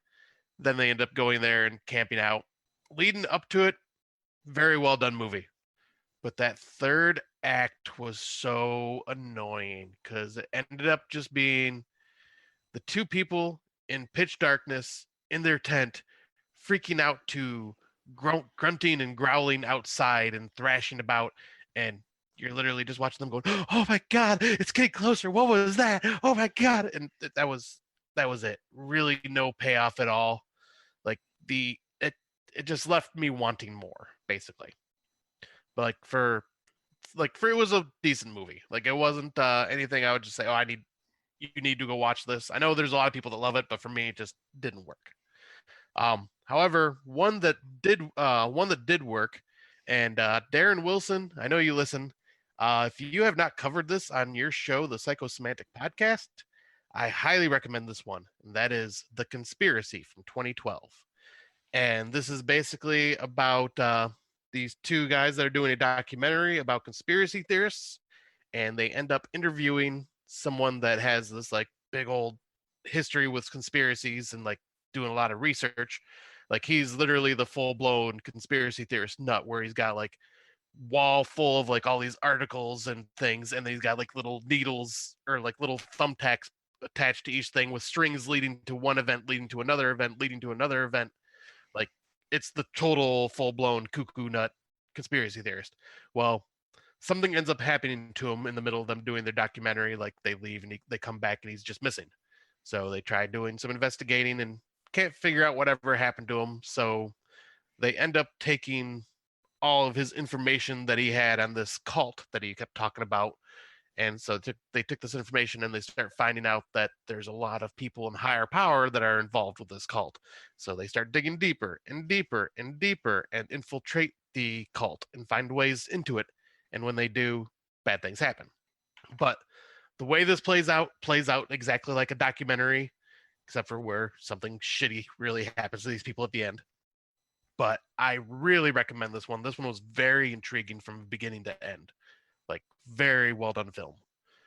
And then the last one that I ended up watching was Found Footage 3D on Shudder. And this was another one that was just unsure of, just because the name Found Footage 3D just sounded kind of lame. Well, what I like your honesty. was that? I like your honesty. Oh, well, I mean, you gotta admit that's a very bland title. It is a pretty bland title. But it makes sense watching the movie because they are literally documenting. They're doing a documentary of a behind the scenes of a making of a found footage movie, which is the first found footage movie to be put into 3D. Hence the name Found Footage 3D. And like while they're doing the stuff, they're like, oh, we're gonna go find this empty location and pretend that there was a story attached to this house, and that'll cause the whole thing to unfold. And they make fun of all the tropes of found footage, and like they'll even talk about, all right, we need a reason why the protagonist is actually going to be filming every single thing. What is the reasoning? What is the reasoning? And you hear the director going, oh, no one gives a shit about that. The audience is too dumb. They don't care. But then, yeah, it's kind of funny because it's just making fun of all that shit and showing you how easy it is for filmmakers to do a found footage movie. But then at the same time, real supernatural shit starts happening to the crew while they're filming and all that stuff. And really good, pretty freaking violent, like probably one of the more violent films I'd seen in a while from a found footage genre. Sorry, the cat. One of Scott's cats just walked by him and stuck his tail right up in his fucking face. I'm so used to it. I thought it almost went up his nose. He still kept talking. Oh my god. If there is found footage of you, it'd just be you and fucking cats. Like, cats walking behind you. Cats climbing on your shoulder. Cats sticking their tails up your nose. Cats everywhere. Well, like I said, or like I did, I shared that meme on our page about Vincent Price holding like 4 or 5 cats. And I'm like, this is what Heather sees when we're on Zoom. It's not an exaggeration, people. It is the fucking truth of what I see with him and these fucking cats. Oh my god. I like cats, but holy shit. Anyway. Oh, and you can tell I'm so used to it because I didn't even bat an eye when he. No, and like there was like I almost thought it was gonna go up your nose into your fucking mouth, and you're just like no. It's so ridiculous. Who rules the world? Cats. Who runs Scott's world? Cats. The pussy controls me. It still keeps coming back for more. Which one is that? Is it Biff? Yeah, it's Biff. Oh my god! And you keep picking him up and moving him, and he's like, "Oh no, you fucking didn't. I run this fucking bitch, Scott." See, now I'm just holding him and he just doesn't care. Yeah, he does care. He looks at me like, look, lady, you think I don't know? I will remember this betrayal. Like you had to bring it up, and now he's paying attention to me. Oh my god, now you're holding him and you look like you're about to sacrifice him. All right, put the pussy down. Put the pussy down. I gotta pet the pussy. Yeah, I got it. Yeah. So, is there anything else you want to say about the found footage 3D? No, that it's on Shudder and highly recommend it. Okay. Good. We are just all over the place tonight. Professional podcasters, Scott and I are. That's right. When you think of professional podcast, you for sure think of us. Absolutely. Yes, you do. Right up there. So we're going to break it into what we've been listening to. And my podcast is better than Scott's podcast. I feel like he chose his podcast because I was going to talk about his podcast next, and he just wanted to show up my podcast. Like, well, I figured it was a compliment to each other because these two they have a history together. I feel like we brought sticker books to school, and you brought in, like, I told you I was going to go buy some new Scratch and Sniff stickers, and you went and bought the same Scratch and Sniff stickers. That's what I feel like is going on right now. So anyway, the podcast. I was copying your homework. You totally did, but you changed it just a little bit. But either way, they're both better podcasts than ours. So, right. If you want to actually listen to a professional podcast, I recommend Psychosomatic Podcast with Darren Wilson. Wilson? Yep. And I believe his wife is on with him sometimes. Vanessa? I believe so, yeah. Right? And he has other rotating guests. One of my favorite episodes I've listened to is the one that he was with Bo. And I talked about this one already, but they cover the hunt and they also covered the election, and both and him talked about their opinions on American society. And I was getting like all fucking fired up listening to it. I was like, yeah. Like I was like walking and like, yeah, you speak the truth, right? Well, you got so fired up, you brought it onto our show and like talked about politics. Well, and that was only when I listened to half of it. I hadn't even listened to the entire. Oh, okay. Right. And this podcast is for people who want to be challenged with their ideals and their beliefs. Darren is an extremely intelligent individual, and he is so well spoken and so knowledgeable about politics, life happenings, movies in general, and he has an incredible ability to connect political events, social events back to movies. Yes, he does. And him, Vanessa, Bo, and other guests that he's had on it, I've been listening to some episodes. I haven't listened to all of them yet. Just have this ability to dissect information. So if you want to be challenged and you want a podcast where you'll actually learn things, not about how I think a cat's tail is going up Scott's nose and how I like to drink and party. Like if you actually want to like learn information about society and movies and how things come together, you need to listen to this podcast. It is available on the Legion Podcast Network, and I believe they're also on iTunes. Yep. And one of the best informative podcasts out there. Darren has always said kind things about us, and I feel like I am just learning to be like him. I'm looking at going on the show with him and Bo, and I even told Scott that. He's just finding that out now. Yeah. And look at his face. That's right, Scott. Now you got to go on your podcast so we can be like feuding. But I'm really looking forward to having a political debate with the three of them. Now, mind you, we all kind of see things the same, so it'll just be us telling everyone else they're wrong. But I'm down with that too. Very, very good podcast. Please check it out. It covers a variety of movies, not just horror, everything all over cinema, and it's worth a listen. Yeah, I will back you up on this 100% because, yeah, I love Darren and his show. You know so freaking much. And it's actually kind of funny because I was keeping it quiet too, but him and I have been talking, and I just got to pick out a movie, but we are planning on having me on as a guest as well at some point. He's only doing that because he asked me first. Probably it. Yeah, he probably feels bad for me. No, I'm kidding. I can't believe you didn't tell me you were going on Darren's show. Nope, I was keeping it quiet. Can't believe you didn't tell me. Yeah, but you get jealous every time you find out that I'm going on another show. And then you're like, you don't like me. Now I can't go. Oh. You're You're still jealous that I got to go on Exploding Heads for the ladies of February. I know. I mean, look at these boobs. I could have been a lady. What the hell? Well, you could identify as a lady. That is Right? something that could be the case, right? But you Bullshit. don't. So Bullshit. you definitely identify as a smoke show. It's his Anyway. own. It's his own gender smoke show. Yeah, you could actually. Yeah. Actually, that would, and you know what? There's nothing wrong with that. That Right? is absolutely okay.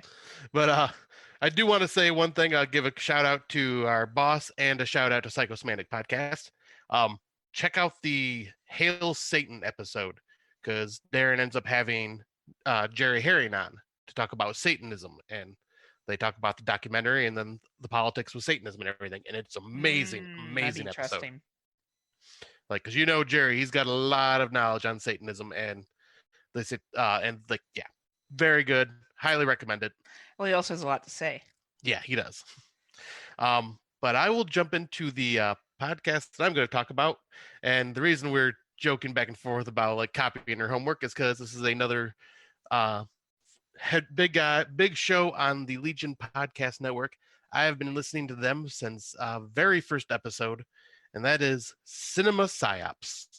And why I say there's a connection between Psychosemantic Podcast and Cinema Psyops is because Darren is also known for turning Court and Matt into different photoshopped images based on their episodes. And like I know Court's been on Psychosemantic Podcast, and I believe Darren's also been on Cinema Psyops before. But Cinema Psyops is just Court Psyop and Matt Psyop. They will cover one movie and they go literally scene by scene, playing clips from the movie and just talking about it and making jokes and like being knowledgeable, but also making fun of the movie at the same time. And then they'll also do Psyop news at the end, which is usually news from around the world of really ridiculous, stupid things that happen, like guy getting a dildo shoved up his ass and having to have it surgically removed. Oh my God. Like, and they'll just and they'll steal clips, or they'll take clips because they'll have guests on every so often too. And if there's something just completely taken out of context, Court will snip it out and then use it as a soundbite later on. That's really funny. So now Dave Z is on there, and if they talk about like horse fucking or something like that, you'll hear Dave Z just pop on and go, "It's a thing." And but yeah, they're really funny. They're great. They're knowledgeable. Right now, I believe like they're on their 275th episode was released, which I think 276 will be released by the time this comes out. But they've not missed a single week since they started, and they are doing Franchise Fest right now, which they are covering the Sleepaway Camp trilogy. Court says trilogy because he says, forget watching Sleepaway Camp 4. I am not paying $80 to watch this horrible movie. So they're just covering all three episodes or all three movies in this episode, and they're doing a fantastic job. And yep, highly recommend them. They are on the Legion podcast. They can be found on iTunes. They can find on all the different podcast catchers out there.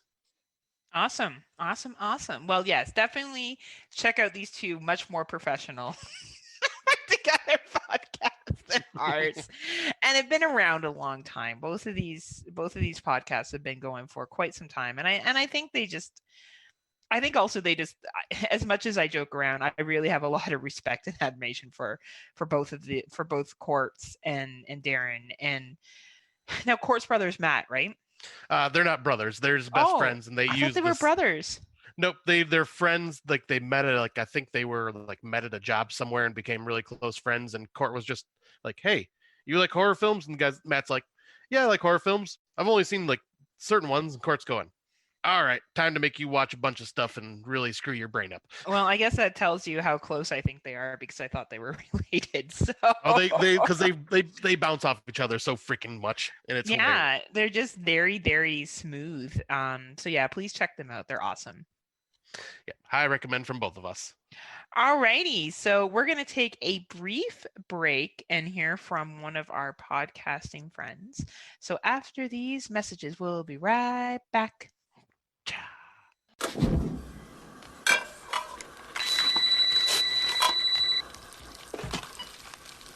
Hello?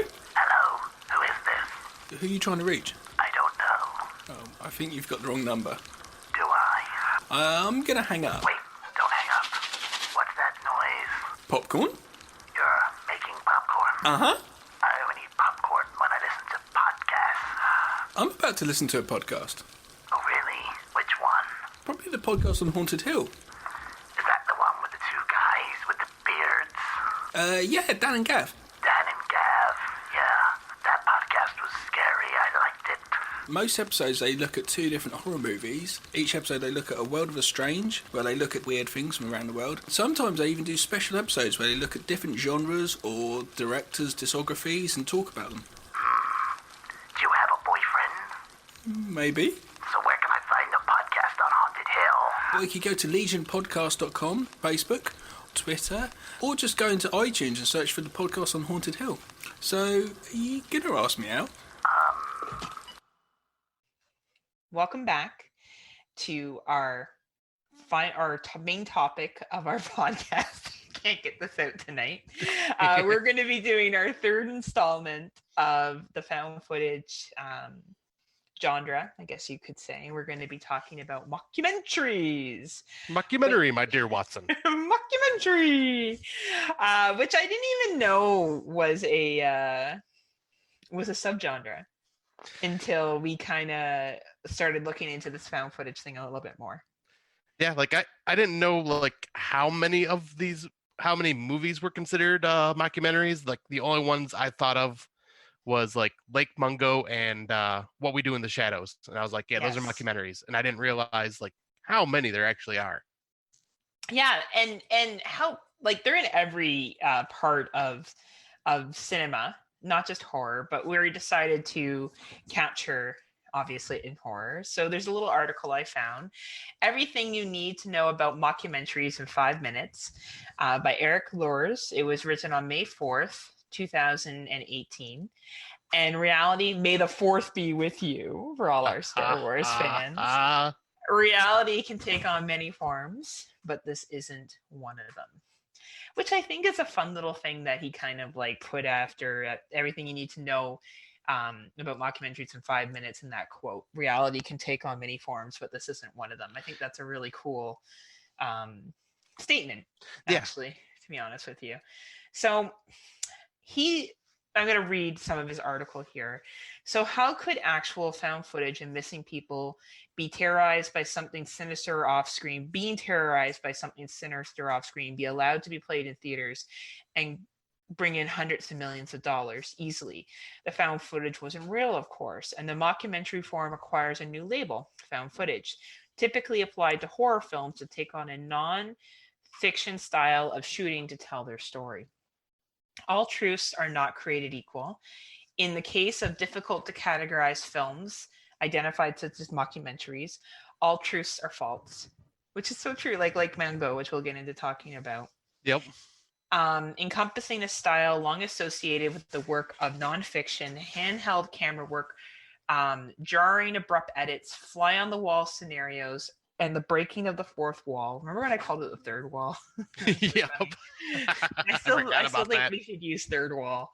What was that, like episode 2 or something like that? Yeah, and you're like, I think it's the 4th wall. Now you'd be like, Heather's fucking 4th wall. We were so polite to each other back then. No, now we're all like, go fuck yourself. Mockumentaries are often hilarious due to the execution of the form. And how could something this absurd be real? I think that's a really good statement, actually, and describes a lot of mockumentaries, as we're going to get into. Yeah. Mockumentaries take many forms, and genre has persisted due to creative possibilities and lack of rules it offers its makers. The BBC report on spaghetti noodles being grown from trees was presented as real news broadcast. Sacha Baron Cohen's Borat took a man-on-the-street approach to forms by interacting with confused and unaware non-actors. What We Do in the Shadows uses the genre to bring comedic element to the mundanity of vampires' daily lives, which we'll be talking about in this episode as well. I can't wait. Yes, I believe that's one of your favorite films, isn't it? Yep, one of my all-time favorite horror comedies. That's awesome. Although frequently associated with the films of Christopher Guest, Waiting for the Guff, Best in the Show, and the hit sitcom The Office, which is a mockumentary, Yep. the genre doesn't require its narrative to be comedic. It was at the '99 Sundance Festival across multiplexes nationwide the following summer where the indie horror The Blair Witch Project, Scott's nemesis, shocked audiences for serving as a legitimate documentary of three friends who disappeared in the woods of, is it Burkesville? Burkittsville. Burkittsville, Maryland. The film was seen as evidence providing clues to their whereabouts and tragic fate. Mockumentaries will persist into the future, and hopefully they will continue to confront facts with fury. What a fun little article, man. I really like how it sets the stage for mockumentaries because they are fun. And some of them are done so well that you think they could be an actual documentary. Yeah, there are some that I watched that I had one that I almost wanted to bring up, but it was just gonna be a heavy subject. Would have been the Poughkeepsie tapes. I almost wanted to bring that one in as one of our main topics because that was one that I was telling you about where I literally thought it was real. You had a hard time with that one. I remember you telling me about it. Yeah, that one just felt almost too real, the way it all was portrayed. Yeah, we'll have to look at a way to bring. Yet again, you and I make topics they're going out of style 95% of the time. I'm sure we can find a way to, talk about shit if we need to. But let's jump into this first one here.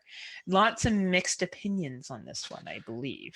Oh, yeah. And you want me to jump in and take over for the movies? Oh, I sure fucking do. Oh, I can't be the one doing all the heavy work here, Scott. Oh, come on, Heather. Jeez.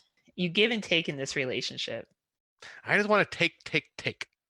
You so don't, actually. That is totally not you at all, actually.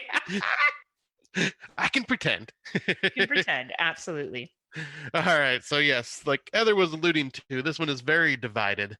Well, I'd say almost a lot of people do not like this one. But this is Diary of the Dead from 2007, which is an American found footage horror film written and directed by George Romero. Although independently produced, it was distributed theatrically by Dimension Films and was released in cinemas on February 15th, 2008, and on DVD by the Weinstein Company in Genius Entertainment on May 20, 2008. Diary of the Dead is the fifth installment in the Romero's Night of the Living Dead series of zombie films. It is not a direct sequel to previous films in the series, but occurs within the same universe of the original four-part series, according to Romero. So the synopsis is, the dead are returning to life to feast on the flesh of the living. As civilization dissolves in this nightmarish scenario, a group of college students travel across Pennsylvania in hopes of finding refuge at their friend's secluded mansion. Film student Jason tapes their journey, and the movie is presented as his footage. So this is one of those films that I bought it immediately when it came out on DVD. Oh, did you? Yep, because I was like, oh, I love the Dead series. It was right after Land of the Dead, and I had fun with that film. And I was kind of like, oh, I'm kind of curious to see what George Romero will do with the found footage mockumentary style. And this one has some serious issues. Do tell, Scott. Do tell.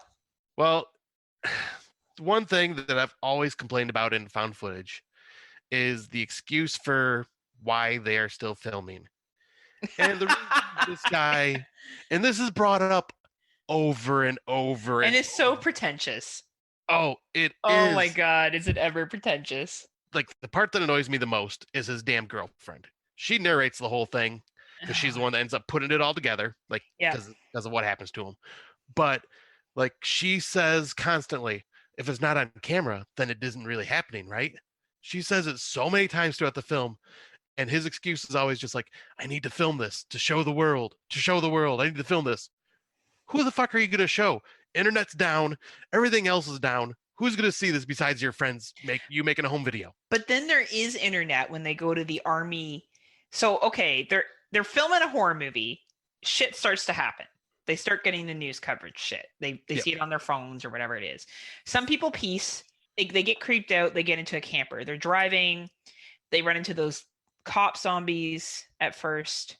Right, they're on the road in the camper. Yep. And they run into like a whole bunch of zombies. They have a whole bunch of shit happen to them, and then they find those military dudes. My favorite. I'm kind of jumping around a little bit here, but is the Amish gentleman. I was wondering if you were going to bring that up.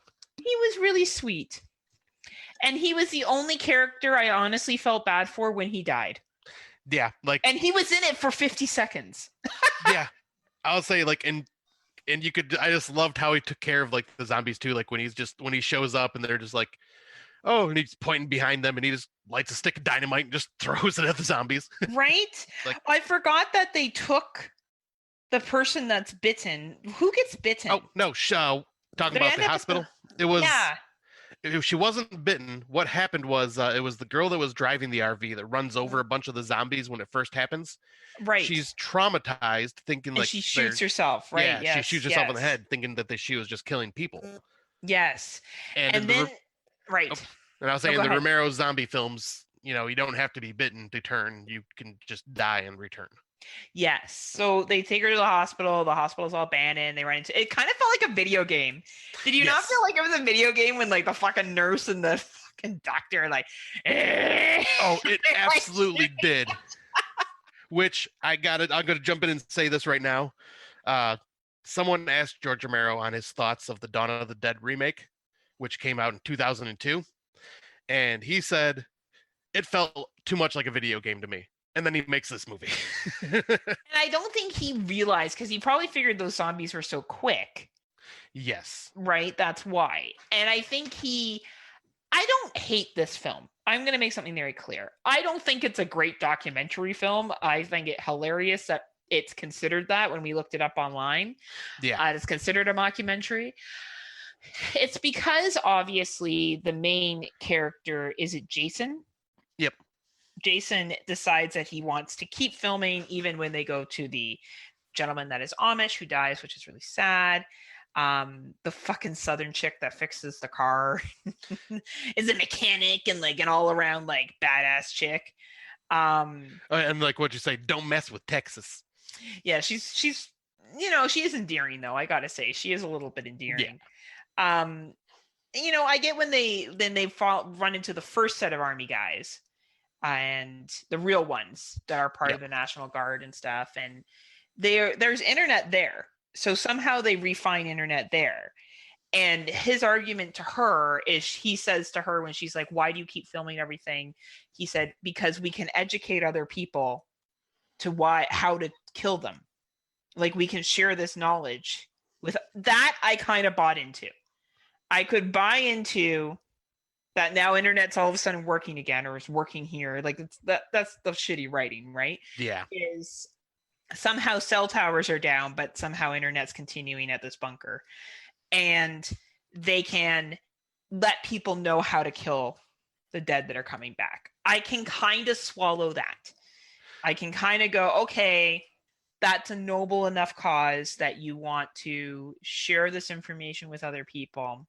But clearly he was this aspire horror movie director who you kind of get this idea that he's in it till at the end because he wants to die a martyr, but you're also wondering if he just wants to die for the fame, even though there isn't any fame because fucking life as we know it is destroyed.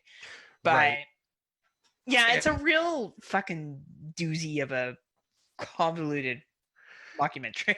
Yeah, and the character of Jason is just so unlikable. Like you were saying, the cause makes sense, but he is such a unlikable character, like showing no emotion when they go to his girlfriend's parents' house, and she's like, all right, just drop me off and I'll stay here and wait for Yeah, he was gonna leave her. Yeah, and he was gonna leave her, and their friend was just like, dude, what the fuck? Okay, I'm gonna go with her then. And like every time like a zombie or something attacked, he just goes, hey, look out. Wouldn't actually try stopping the zombie or putting the camera down. He just has to film it and just go, oh, watch out behind you. It's like, come on. Like, I don't find that believable at all. And it was purposely written that this guy's sole purpose was to record no matter what. That he is a director to the end, he is a filmmaker to the end, and whatever he needs to do to get the actual product. So you're right. Like, she has to basically fight off her parents on her own accord and her little brother And then they leave there and they're robbed. And then they make it to their buddy's house who's like fucking loaded. Yep.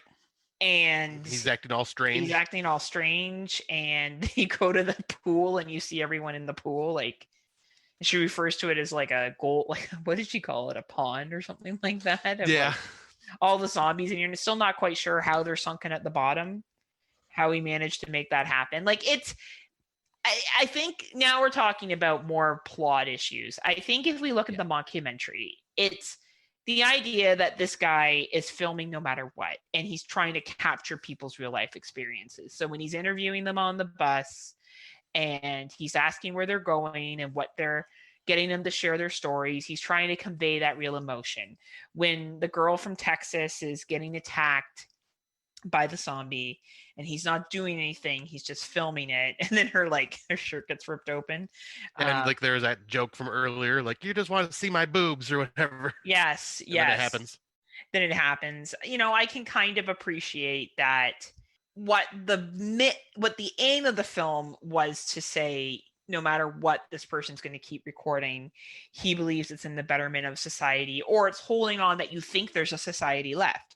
We could argue that Jason was in denial, thinking that, this video was somehow going to have an impact and somehow going to make a difference. Now, we've seen this done with another movie. It was a 2020 film. I can't remember. I think it was called Assimilate, where at the end, they're able to connect with other survivors across the world and talk about how they've made it and share information. So it has been done before, but I think, or it has been done better now, I should say, later on. I think the concept was there. It was just the execution was just not well done. Yeah, I completely agree. Like, I just, like, for a mockumentary style, like, for the ones that we have in this topic, this is definitely the weakest of all of them. And it's such a rinky-dink mockumentary, right? Like, for it to even be considered that, it's because the guy keeps just saying that he's making a basically a documentary. Right. He's like, it's a documentary, so people are like, I guess it's a mockumentary, because he keeps saying that he's doing that as his recording. Exactly. Right. And like, I do like the social commentary behind this, where it is basically like, you can't trust the news sources because of what they cut out and what they will show you. So this is why he was doing it, just to show everybody what was really happening, which, once again, it was also doctored because you see him editing it in the right. And you could argue the Bay does this too, which we're going to get to in a little bit, but does it better. Yes, absolutely. Like, I think that this was just, they called it a mockumentary and we watched it because I was like, oh, like, it's a mockumentary. I've never seen this. And you're like, yeah, we can try it. I'm watching a while. And yeah, it's a very loosey-goosey mockumentary. Yeah. I think it's an interesting title to give this. And I think, bigger and better mockumentaries have been made, which we'll get into for our next film. Yep, absolutely, which we'll jump into right now, which is Lake Mungo, a 2008 Australian psychological horror film written and directed by Joel Anderson and starring Talia Zuckard and Martin Sharp. It employs mockumentary-style storytelling with found footage and docufiction elements, using actors in place of interviewees to present the narrative of a family trying to come to terms with the drowning death of their daughter and the potentially supernatural events they experience after her death. The synopsis goes as Alice drowns while swimming, and her family begins experiencing inexplicable events in their home. The family hires a parapsychologist whose investigation unveils Alice's secret double life and leads them all to Lake Mungo. Now, we brought up this one in our What We Watched segment a couple of episodes ago, and we're just blown away because this one, if I remember correctly, unsettled you, didn't it? Oh, it did. I really fucking love this movie. I think this is the mockumentary golden child. Yes. Like, to me, I have yet to see a mockumentary that honestly comes close to touching how well this was done. Yep. This one I would compare with Poughkeepsie Tapes, the way it is done. Really? Okay. Yes. But yeah, I completely agree, because this literally felt like I was watching a documentary on TV, like on the History Channel or something like that, where it's like, real life people dealing with this situation and the stories behind it and the footage they show and the reenactment stuff that they show. Like, this is exactly what in my head what a mockumentary is. And it feels like a documentary. Like it starts off and, they're talking about the situation, what happened. They're doing interviews with people. They have the brother, and it talks about how he set up video cameras around the house to record what seems to be Alice's ghost. It turns out it was doctored. The reason he did that was so the body would be digged up, because he felt like there was more to the murders than was led to believe. Like, fuck, is it good, right? And of course you find out about her sexual encounter with the man that she used to babysit the kids for. Yes, and that's fucked right up. Right. Was it this consensual? Felt so, I believe it was. Okay. But it was one of those like kind of like consensual situations where she just felt horrible afterwards. Yeah, and like he's old anyway, so I don't think you can. And it was really like a weird consent threesome with his wife. Yeah, like it was some kind of weird sexual shit that they did. And then like just the interviewing, how it goes, and she finding the tape and then burying it at the camp and running into that bloated version, the drowned version of herself that she sees. Yeah. Like the found footage stuff that you find. Like it feels like you're watching an actual documentary. And the acting so to kind of just present yourself as a character that has experienced this traumatic event, and then you're communicating it to a camera as in you're reliving and telling a story. It is just so absolutely haunting for someone to have that ability as an actor to make you believe that this is actually happening at this given time. Yes. But yeah, I completely agree. Like this legit feels real. Like even the story they present is very believable of something that could happen. And the way that they did this filming, like with the documentary, like with a documentary we watched with Al Adamson, like how they just kind of like start off with like his life and progress with like his career, and then slowly progress into everything else that was going on behind the scenes, and then to the finale. Like the way they did this just felt like that. Like the first first thing that happened was her disappearance, and then the find out about the like supernatural shit going on that you find out was a hoax. And what do you think about her finding her doppelganger, walking along the shore and encountering a ghostly like corpus of a doppelganger of herself? I feel that was a premonition, almost like a premonition, but honestly that was like the only part that almost took me out a little bit of the movie. Yeah, I felt like it was weird to put that in there. Because I felt like it would start to go down the realm of sci-fi. Yes. A little bit. And that's, and maybe someone who's seen the movie more could explain it better to us. But I really preferred when they were just doing the interviews and going back and showing the photos, the doctored photos and the doctored videotapes of what Matthew had done, leading to the search, leading to the reassuming of Alice's body. Yeah, but looking at old photos and seeing her image in the background and like things like that, like the ghostly images. Yeah. Well, that you see at the end when you realize she was in almost every single fucking scene. Yeah. Or the image was in every single scene, which just gives you the willies. Like, ooh, it just made a chill go up my spine just thinking about it. Like I agree. I think that was the only part for me that I didn't fully get, but I do love the build up to it and how like the documentary's following them as they're finding this stuff out. It's like the first 48 hours, how like they're finding out shit as it goes. Like it's just so real. And that's what I was saying. Like that's why it felt like a true documentary. Mm-hmm. Like when you had me watch this, I was literally asking myself, is this real? Like that's how good it is. Yeah, and that's like how I was saying about Poughkeepsie Apes too. I'm like, is this real? Did this really happen? And I just feel like, so when they get to the end and they kind of come to this understanding, they move out of the house and they realize that they've kind of had this closure with Alice. And then you go back through the credits and as the credits go, you realize in all these other scenes, her image or her ghost was there. Yep. Like, what a fucking touch to it. Yeah, you know, like the razzle dazzle. And it was so sad. And it was so subtly done. Right? Like her image wasn't just like right there in the center. It was just a little off in the corner somewhere. Like that they had to zoom into and you could see it, but like you just briefly looked at it, you would have missed it.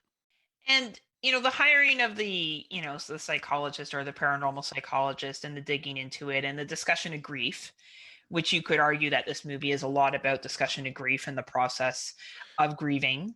Yeah, And because it goes through the all the 5 stages of grief, like, and like really denial. focuses on denial with the mother. Yeah. Yep. Oh, and like thinking that it's not really her daughter and Yep. that it has to be somebody else, and then hoping that these sightings are real and all these other things. Like it's for the runtime that it is. I want to just double check the runtime here. It's an 89-minute runtime. It really doesn't overstay its welcome at all. No. And I'll never get past the acting of the characters, of the parents, of the brother, of everyone giving the interviews. No. And just the realism. Like Blair Witch tried to do it with their interviews, and those are good. Like, don't get me wrong, when they go into the city or the town and they do those interviews, they're pretty good. You get some authenticity from them, but you still know it's a movie. Lake Mongo, you're like, are these fucking actors? Are these people actually living this? And that's the difference. Yeah, because it almost felt like these actors watched other documentaries similar to what the story was about, and how, because even just the way they talked, they just felt so calm but nervous in front of the camera, and just like it was real. Like it was real, like watching any fucking documentary. Yeah, like the only time I was taken out of it was just that doppelganger. The doppelganger scene. Everything scene. else, I was just like, I could swear this is real. Like I could swear seeing this on TV somewhere. So do you think the doppelganger scene was put in there because it was an idea of you predicting your death, or the doppelganger replaced her, or do you think there was more to the doppelganger, or do you think it was just an image? I think it was prediction. Like perhaps she was psychic and she was able to bring her image to life. Yeah, I think it was just more kind of like a premonition image that like she had like some type of link to the other world somehow. Like it's kind of hard to explain. Like I don't really know what the purpose of bringing that into the story was. I don't think we'll ever know, and maybe there's someone listening that has a much better idea than we do, and maybe can help for Scott as well, who says it took him out of it. I don't know if it took me out of it. I was just confused. I was just like, did this really happen? Because everything in the documentary up to that point is just so explainable. Yeah, and even after that, like it's just that one scene for me. Like everything else is just felt real, authentic. Like this could have happened. And then that I'm just going, it kind of feels like the movie trope thing to do. Yeah, you're right. But though they do show the images of the ghosts, and depending what side of the fence you live on, you may not think that's actually a thing that you can see ghosts or whatever. But yeah, I think that this is a prime example of what a good found footage mockumentary is. I feel very confident in saying I haven't seen something that touches it yet. Now, mind you, I haven't seen all mockumentaries, but I put this definitely on a pedestal. If you want to see a good mockumentary and you like, I think you got to like documentaries too, to be honest with you. Like, I think you kind of have to really enjoy the format of documentaries if you're going to like this movie. Yeah, this movie you really is worth do. To watch. Yeah, because if I would have watched this when it first came out, I probably would not have been into it. But over the years, I'd started like really digging into documentaries more, and this was like the perfect time for me to sit down and watch this one, and films like Poughkeepsie Tapes and things like that, where it just feels real. And when movies can portray or pull emotion from you, that's the point of film, is to make us connect to something. And I think this movie just goes above and beyond getting us to connect with the family, and even the, I call it the razzle dazzle, but the razzle dazzle at the end. Of having that image, and then if you look back in the movie, the images are still there. It's great. It's so fucking well done. So for anyone that's listening, check this out if you haven't had a chance to watch it. But I do advise that you do need to enjoy documentaries. Yep, absolutely, 100% agree. Anyway, to get into it. You really do, because this would be too slow for someone that's not into it. because it's very plotting, but that's because of the way it's filmed. Yeah, I agree. But yeah, 100% this movie needs to be seen, especially if you're a fan of this genre. Absolutely. The next one we will talk about is The Bay from Mhm. 2012, which is an American found footage horror film directed by Barry Levinson and written by Michael Wallach. It stars Nancy Luca, Christopher Dunham, Frank Deal, and Kristen Connolly, and premiered at the 2012 Toronto International Film Festival, TIFF. Tiff. It was released in theaters on November 2nd, 2012. The residents of a seaside Maryland community become the unfortunate hosts of mutant waterborne parasites that take control of their minds and bodies. So this is definitely one of those films that, once again, I could see happening in a way. This takes some liberties. Yeah, I think the only thing is it is a little cheesy at parts. Yeah, it's got the definite horror movie staple to it. Like it doesn't have the authenticity that Lake Mongo does. No. You know it's a movie. You're not like, this is really happening. Because when you have the found footage of the reporter, I believe it's Donna. Is it Donna? Yes. Being at the fair events that you see happening on July 4th. You know, it's very much a small town America, or what we think of anyway as small town America. I don't know. Was it small town America, Scott? Oh, that's very small town. I mean, Okay. they were. I forget what the heck holiday they were It celebrating. was July 4th. Was it? Okay, Yeah, yeah, it's July because it was 4th, just yeah.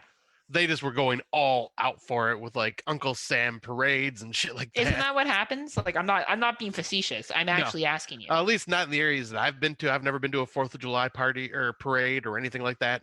Okay. Like, the most I've ever seen is cookouts and fireworks. Well, this is in Maryland, so I don't know. Maybe in Maryland, that's what everyone goes hard. And it is a water community. There'd be a lot of swimming and fireworks down at the dock. So maybe in that case, it is a full day event because you have the pie eating contest, or is it the hot dog eating contest? Yeah. Whatever it is that they're doing. So basically, how the movie starts off, like it's the reporter telling the story of what had happened and being concerned about the government knowing, but she wants to show the world what actually occurred and let the truth be known about the events, which is so like X-Filey without being X-Filey, isn't it? Like, the truth is out there. Well, and even the plot is very X-Filey.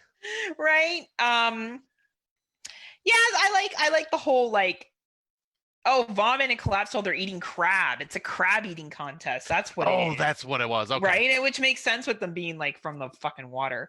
And then you have that couple that's coming across the bay with the baby and they don't know what's going on. But yeah, like this one, like the one like unbelievable part that took me out of it when it comes to like documentary style was how everyone that like it seemed to be like almost everyone got infected at the exact same time. Like, and they all started showing signs at the same time. Like when they're at the carnival, like one lady starts screaming because all of a sudden her skin's starting to boil, and then all of a sudden you see everybody start puking at the freaking crab eating contest. It's like, these are parasites that would have entered your body at one way or another. I don't think it would have been like, okay, all one simultaneously happened. It would have been like, yeah, and then they're all capturing into different areas because you got to remember there's also that pool scene. We're in the pool and they start getting sick too. The little girl gets sick and she has shit on her. And where was she getting all this footage from? Did she say at the beginning that this was found footage that she had gathered? Because she has her footage that the cameraman does. Yeah. Yeah, I think it was footage that was submitted for viewing from the doctors and all that stuff. Okay. So that's what it was. And she was able to get it. Yep, and able to get it and kind of piece it together. Okay. So that I found it a little makes sense for a mockumentary. Makes sense that they would be taking apart these pieces of footages, and it's 2012. I can give that. But I don't think, and I'm putting Lake Mongo such on this high like pedestal, but like I think when I look at how smooth Lake Mongo was, I think this one just had a little bit of rivets in it. But I did enjoy the characters in this. I did feel for that family that was coming across the bay, even though they must have been coming from like, I don't know, fucking the Atlantic Ocean to get Right, there. because it took a long time for them to get Took a there. long time, but you did have this sense of dread, Yeah, because and they're in the particularly water because where they had a baby. yeah, they were on this boat with a baby in the water where these parasites live. Right. And, Stephanie's mom tries to talk her out of coming, but she's coming anyway. And then you have the two girls that are FaceTiming each other and they're worried about what's happening. And she's worried about what's happening to her. And then they're at the hospital and everybody is sick. And the doctors are calling, I think it's WHO? Is it? Yep. Yeah. And World Health Organization. And they're kind of like, well, you're kind of fucked. Right, Like basically is the message that they get back. Like that So was part. Oh, sorry. No, go ahead. That was the part I enjoyed though, like a lot about this film was the doctor communicating with WHO and like WHO going, okay, what are the symptoms? Okay, I'm seeing this. Okay, blah blah blah. And like you just hear them passing back this scientific medical information back and forth, trying to pinpoint what exactly could be causing this. And I really liked that because that's where it did feel realistic. Like Absolutely. there's an epidemic that's happening and no one knows why. And you start piecing together why it's happening with like, the person not like dumping the sewage into the water and all that crap that created these cephalopods to grow larger. Yes. Which also this movie made me look into cephalopods and like find YouTube videos, and yeah, these fuckers are real and do exactly this. They lodge themselves inside of fish's throats and will control the fish to get them to where they need to be to survive. And so it's like, yeah, if there's a mutated version that could get inside of a human, like I could see that happening. Absolutely. And the chaos is realistic, right? Them basically the WHO washing their World Health Organization washing their hands of it, as much as we don't like to think that would happen. We've seen it in Quarantine and Wreck, of just being like, well, you're fucked. There goes you guys. And eventually the doctor does get infected and he sends a final broadcast and shows that everyone in the hospital is dead. And he talks about tracing it back. I think he's the one that puts it back together and then he kills himself or dies from infection. And it's interesting. So the kid is killed off. Then you have the whole situation with the police responding to a call, and they go into the house, and all you hear is the radio. Yeah, and what's happening of stop, and I believe one of the cops kills himself. Yep. Right, that goes into the house. Yeah, because I think one shoots the other inside the house, and then the one that ends up because the other one was like doing something, like starting to act crazy, so he shot him. And then like I think it was the sergeant and someone else were pulling up because no one had heard from those cops in a while. And when they pulled up, they seen the one cop that was left just kind of stumble out, shoot the sheriff, and then shoot himself in the head. That's right. Yeah. But yeah, like this one, like the documentary style, it has, I would say this is like the kind of like the perfect blend of movie with realistic documentary. Yeah, and it even shows like the mayor doing their speech at the beginning and he gets killed or she gets killed later on. And yeah, you're right. I think it kind of flashes back and forth between the newscasters trying to get to the truth of what's happening, some personal stories that are going on of people coming across the water. But yet again, we have situations where I buy the newscaster continuously filming. Yes. I don't buy that family coming over there and still fucking filming when they're running through the town. Yeah, I didn't even think about that, but yeah, you are right. And they're like, oh, we gotta capture this. This is so weird. How could this be happening? But it's like that constant throwaway line that you talked about already. Yeah. It's like this whole, well, we gotta make sure it's on tape. And maybe that is true. Maybe there are people out there that would keep filming, and no matter what, they would keep doing that. I just don't know if it would be in this specific situation. Like, you're going to film the whole way across the fucking water. Like, it's just water. Right. Like, and you're going to just drain your phone or like camera battery. Like, there's no way to really plug it in, I'm sure, on a boat. And then you get over there and you're just going to film, even though you're seeing dead bodies everywhere. And yeah. Like the Yeah. FaceTime stuff with the little girl, I can buy that. She's Yeah. FaceTiming her friend. She's really scared. She's in the hospital. That makes sense. Yeah, that is like The perfectly doctor believable. on the Zoom call or whatever Skype call he's on, that makes sense. You're using all these different forms of video recording, but then it doesn't really say how Donna managed to be the one that got all the footage. Like, how did she go back and get all of this? Right. They never did explain all that. Right. So yet again, what I like about this movie is I think that it does a very good job of talking about realistically how a mayor would only care about fucking profits Yep. and then eventually gets his comeuppance and gets killed in a car accident. Yep. Because he is definitely like the Jaws mayor in this movie. Right. Just wants the profit, doesn't care about the environment and what it's doing. When you see the Especially around the researchers, holiday. exactly. When you see the researchers out on the boat and you see them collecting the specimen and seeing how it works, I get why they would be recording that. That totally makes sense to me. And you're Yeah, because flashing, they need to make a record.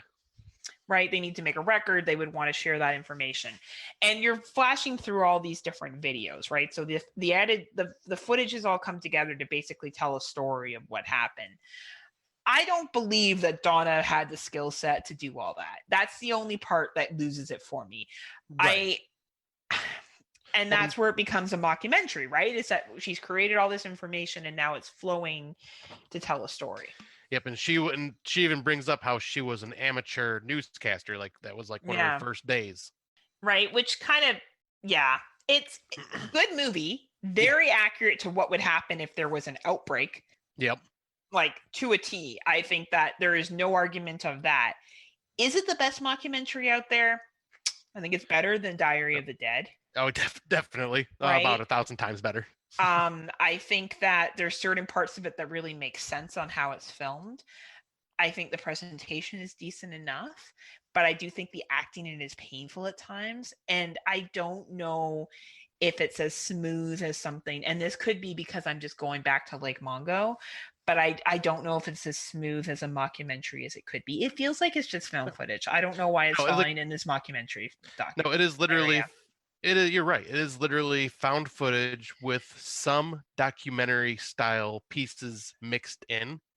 Yes. But this one also, like I said, it feels more like when you're watching it, you know you're watching a movie. Where you're watching like Mungo or Poughkeepsie tapes, you think you're watching a documentary. Yeah. This feels like you're watching a movie, which takes you out of it being believable. Absolutely. No, that's a really good point. And then we have our next one. Yep, which takes the mockumentary not even found footage, but mockumentary footage in a more reality TV show style with What We Do in the Shadows, a 2014 New Zealand mockumentary horror comedy written and directed by Jermaine Clement and Taika Waititi, and the first installment in the What We Do in the Shadows franchise. Well, I guess would be considered a franchise because now there is 2 seasons of it on TV, and they do have a sequel coming out or don't know if it's coming out, but that was planned that was going to be following the werewolves, and it was going to be called, and I love the title because it was going to be called Werewolves.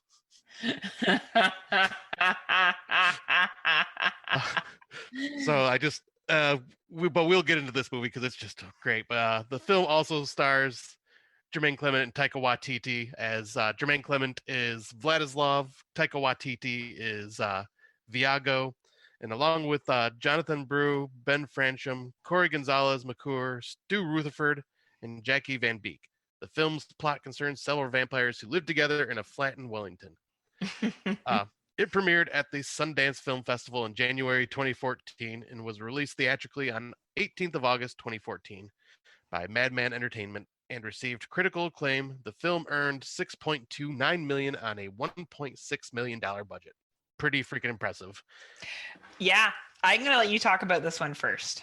All right, well, yeah, this is one everybody's got to know about this movie at this point. But What We Do in the Shadows is basically about vampire housemates who try to live with try to cope with living a very mundane life and are having it filmed in a reality TV show style format where they are doing like personal interviews with each of the vampires and like just kind of follow them around when they do their day-to-day chores and whatnot. But my God, This is one of those movies that every time I watch it, I laugh harder and harder and harder just because the comedic timing is like, it's almost kind of dry humor, like British humor. But like, It's like Monty Python. yes. It reminds me so much of Monty Python. But like the thing that's like, if obviously we got to talk about the mockumentary style. Like this does legit feel like you're watching a reality TV show if vampires were real. Oh my god. It like how it starts off is filming him as he wakes up. What's the name? Which one is it? Viago? That's Viago. Viago. And he sits up for the coffin and then he like I guess stops halfway and has to like adjust to get up.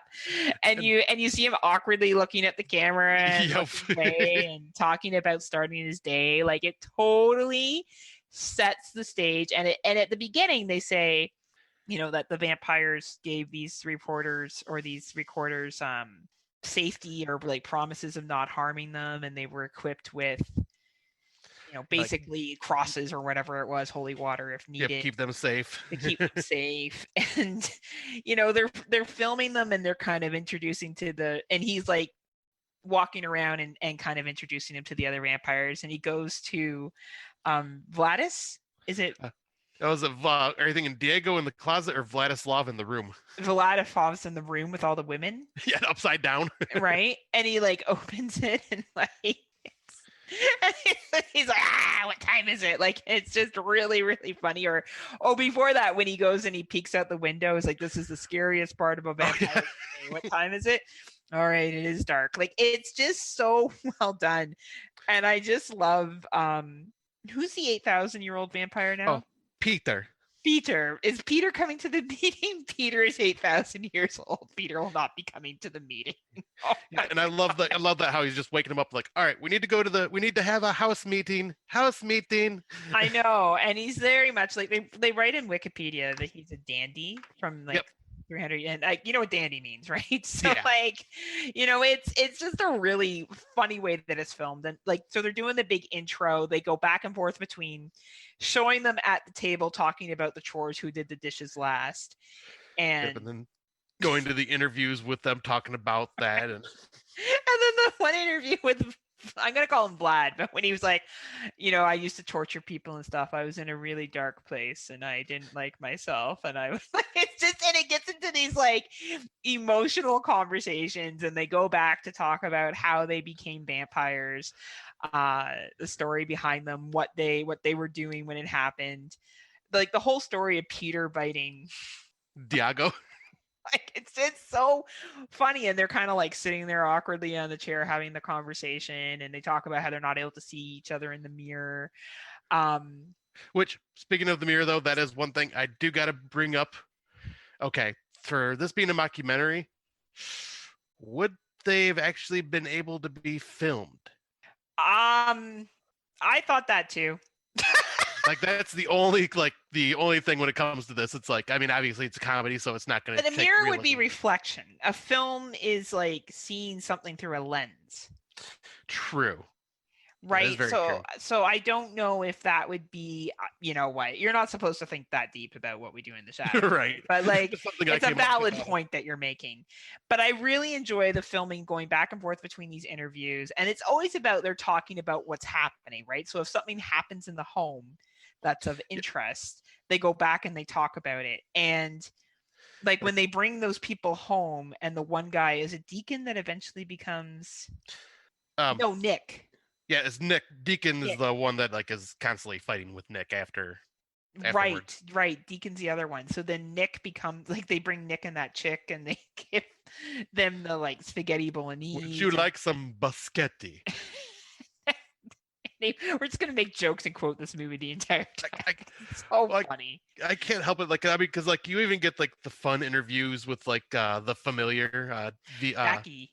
Yep, Deacon's familiar, and like how like he's just using her just to be his slave basically, and was never actually intending to turn her into a vampire. And how it's a documentary, like that scene is filmed so well. They're at a pub or wherever they're supposed to be, and she's doing a list of what he would want, and then she goes, "Are we gonna have that conversation?" He's like, "Be gone," and she's like, "Okay, bye." Like it's just they do such a great job of capturing the moment, doing an interview to talk about it, going back to the moment and capturing it, reflecting on it in the interviews. And that's what a good documentary is, actually, right? So Right. if you see actual documentaries and you're following people who live a certain lifestyle, they witness an interaction and then you analyze it. Yep. Right. So you have that interview analyzing conversation with them. And it's just really fucking clever. And parts where Peter is killed. And they're there for that very intimate moment where Peter catches on fire because of the sunlight, because the vampire hunter broke in. And their reactions are very legit, and they demand, like, shut off the camera. You know, we don't want to. Like, it's very humbling. Yeah, like very humbling, and like showing the raw emotion and what kind of brings out the infighting, because Nick is the one that accidentally brings the vampire hunter there by going around, like you see him on the documentary, going around Telling screaming out like, everyone I'm he's a vampire. And the best part is that they're filming him from afar, right? So some of the Yeah. scenes where he's like at the bar and shooting the shit and telling people he's a vampire, it's all filmed. And that was the really clever thing about the filming here in the mockumentary, is that you had parts where it was the interview, the close-up viewing of the interactions, and almost like the hidden interaction where the camera crew is filming, but the people that are being filmed aren't aware. This is right up there with mockumentaries with Lake Mongo to me. These two are the golden tickets, the golden child, whatever you want to call them. They are the best of the mockumentary films. These two do it incredibly well. I completely agree with you, because this one does it with a charm. It doesn't do it with try to be realistic. It does it with entertaining you, but sticking to that style of footage. And like the one thing I will add, though, is it does do it realistically if it was a reality TV show. Yes, I was just about to say that. It absolutely follows what a reality TV show would look like with vampires. Yep. It absolutely, when you watch that, you're like, fuck yeah, that's what it would look like. And that's what makes it so fucking good, is that that's what you would see. Yep, because this is like Keeping Up with the Kardashians, but with vampires. Only better. Yeah, way better. Way better. But it's that style of filmmaking where, like, they'll bring in a new character, and then all of a sudden that character will get a personal interview. Then you see them interacting and like everything that's happening. Then you'll see the buildup of the drama between certain characters and the fights that'll break out and the emotion that happens. Absolutely. Like, it plays out like exactly like a reality TV show, which is why I think it also fit perfectly into becoming a TV series. And that's where you see the legend of it, right? Like, you see this movie and everyone talks about this. People talk about Lake Mondo too. And people have talked about the Bay. Like, Exploding Heads did a great review of the Bay, but they looked more into the plot and stuff of it. We're talking about it from, a mockumentary standpoint. And when you're going to do a mockumentary, you either need to go the way of Lake Mongo, where it's so good that you don't know. Yeah. Like, but you could almost not know that it's fake. Blair Witch did that pretty well too when it came out. I think it's just been so recycled, that format, now that you don't buy into it as much. And maybe that's a problem. That's what, Diary of the Dead and The Bay and Cloverfield and other ones are trying to do, is they were trying to recreate that magic that Blair Witch had. And I don't think anyone can create that magic again. No, like, we had our cherries popped by the Blair Witch. Yeah, exactly. Like, once you have your cherry pop, there's just no going back and having that again. Right. So, but I think where what we do in the shadows and Lake Mondo did things so differently is that they made it more realistic, and they made it relatable, and they made it believable. They made it believable in how it was filmed, the interactions that would occur, for what we do in the shadows, the distance filming is what really got me. Is when they would film conversations with the idea that the characters didn't know they were being filmed. That is so reality TV show, mockumentary, documentary style. Like, you watch anything on fucking History and like the dig for Gold Island or whatever the hell this fucking series is called, where they keep digging for gold or whatever it is. It's the same kind of concept. Or any like those reality car shows or whatever. It's the same fucking concept. And it's just delivered so well here. So it really is the shadows where it's at. And I was gonna say, it also, one thing too is those two movies, Lake Mungo and What We Do in the Shadows, do exactly what we were talking about, where they have their reasoning for filmmaking nonstop, Mhm. and or for being filmed nonstop, and even to the point where when the cameramen get caught up with the vampires when they end up running into the werewolves in transformation, and one of the cameramen gets killed. Like you see him, like even like he's the one that was like filming for a bit, and then you put the camera down, you could just see like the grass because he was running. Yeah. So like even he was being human and panicking, and then you just see him drop the camera and get drug off. Yeah. Like so it shows like even in a human, like being human like that and giving into your panic, you won't continue to film. Absolutely. Absolutely. You're 100% right there, Scott. And so but yeah, I could go on and on and on and on about quoting What We Do in the Shadows, like eating why you would prefer to have a virgin woman instead of a one that's had sex, because it's just like eating a sandwich. You'd much rather know that the sandwich wasn't fucked before you ate it. It's funny. It's a funny movie. The dark bidding on the internet was probably my favorite. The bidding for a table was pretty fucking funny. It's a clever film, but I feel like Lake Mungo and this film and What We Do in the Shadows are in one category. And I actually feel our next two and our final two are in another. I do not put them on par, but I do think that they did the whole I'm a filmmaker making a documentary really well. And I'll let you talk about introducing the first one.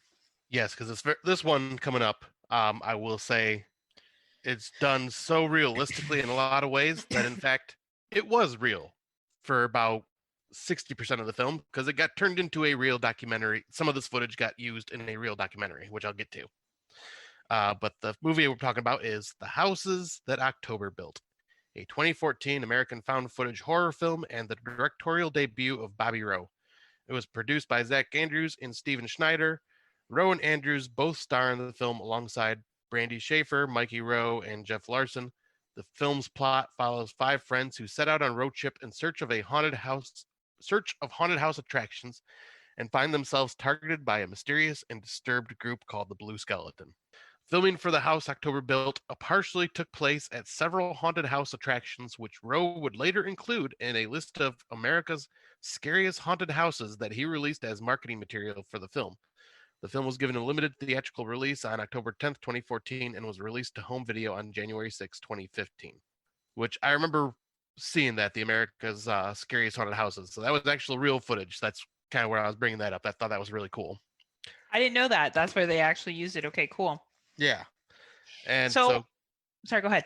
Yeah, I was gonna say, so yeah, this is just kind of like following a group of friends, kind of in that along the lines of a lot of found footage style horror, where you're following a group of friends, but they, go into the documentary part where they'll start interviewing actors of these haunts and making asking for permission to film inside the haunts and stuff like that, where I felt that felt realistic to me.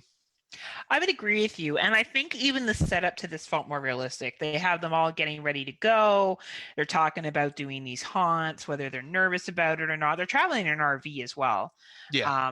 When they're kind of doing this adventure. And I really think that it's, they find out about the fact that, most establishments don't do background checks. They utilize people that maybe have a blurred reality on whether this is real or not real in some cases, and performing dangerous stunts for this art of the scare. And that goes back and forth throughout the film. So It's like they have them doing stuff, and then they flash back to these interviews.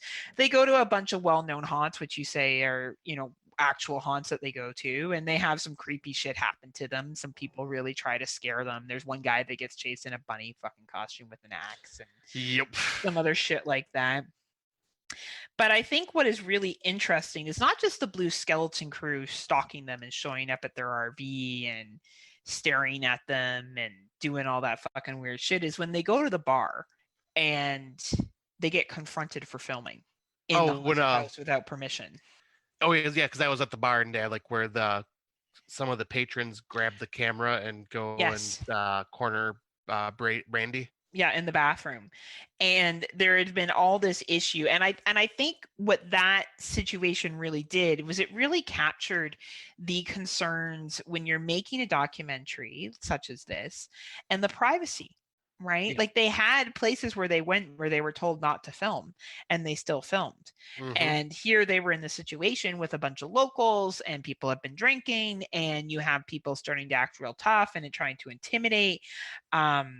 And I think that to me captures the realism of a mockumentary or a documentary is that there's going to be times when you're doing this kind of, I'm going to say, guerrilla form of filming of a documentary, not the kind of clean and crisp style that we're seeing in What We Do in the Shadows or in Lake Mongo, that you're going to run into people that are going to be fucking pissed and they're going to fucking harass you and they're going to fucking stalk you, which is really what the Blue Skeleton crew was doing, right? Was harassing them and stalking them and making them uncomfortable, which I could buy.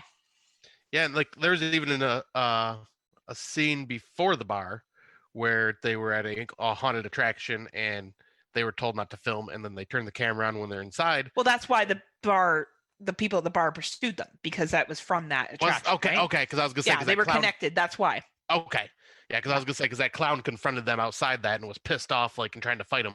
Yeah, because it was the idea that they're going to a bar near there, right? People are going to know it's going to be the same fucking people, and you're going to have people pissed off that you're filming, right? So it started there, it continued there. Okay, I thought they were just two separate events. I'm pretty sure they were connected. I could be wrong, but I got a pretty. Yeah, I think you're right.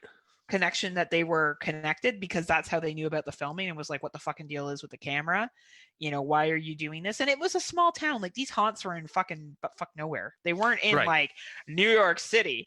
These people are driving through wherever. Driving on like 1-lane roads and shit. Exactly. So I do like the build up. I do like how they talk about why they're doing this and the filming of it. I do like and I think what really made it for me different than the Bay is the interviews seemed more legit.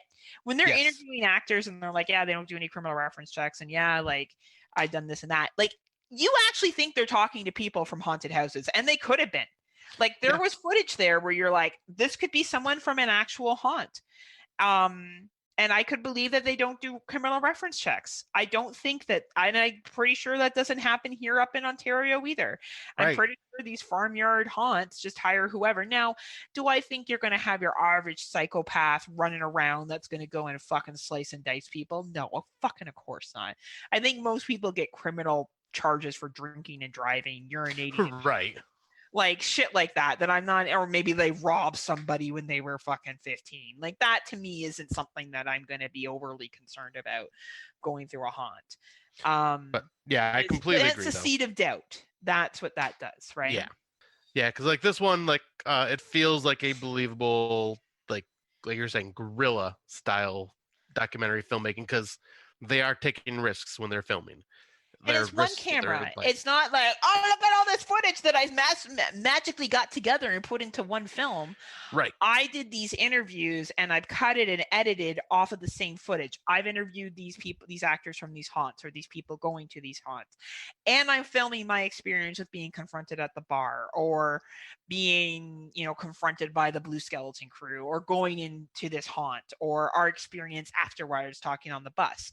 It's all coming from one source, which to me makes it more legit. Yep. And makes it more real feeling as a mockumentary.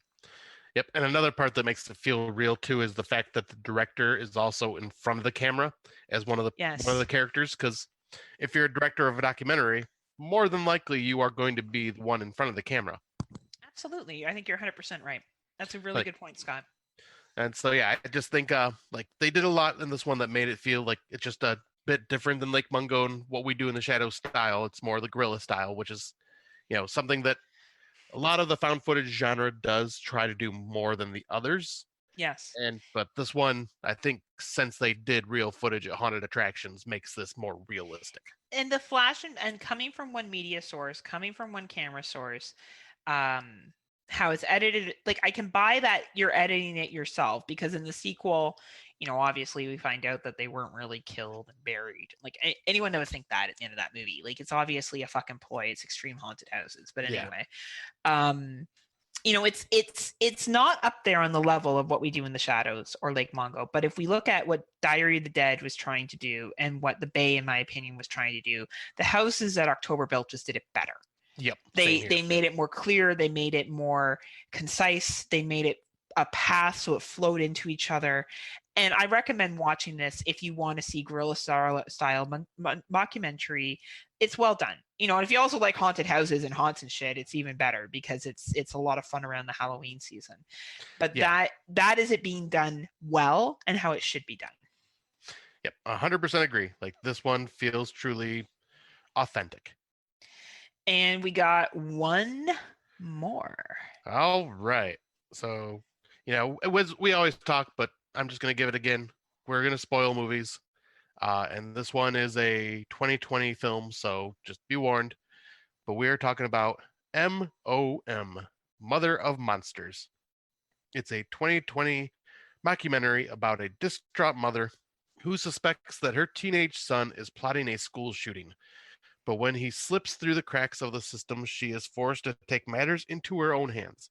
After installing an elaborate spy camera system in their home, Abby captures a series of disturbing videos that confirm her worst fears. Torn between a mother's unconditional love and a mother's acute intuition, Abby caters her videos to all the other mothers of monsters online. Abby's plan backfires when Jacob uses dark family secret against her, launching both mother and son on a terrifying and ultimately deadly game of cat and mouse.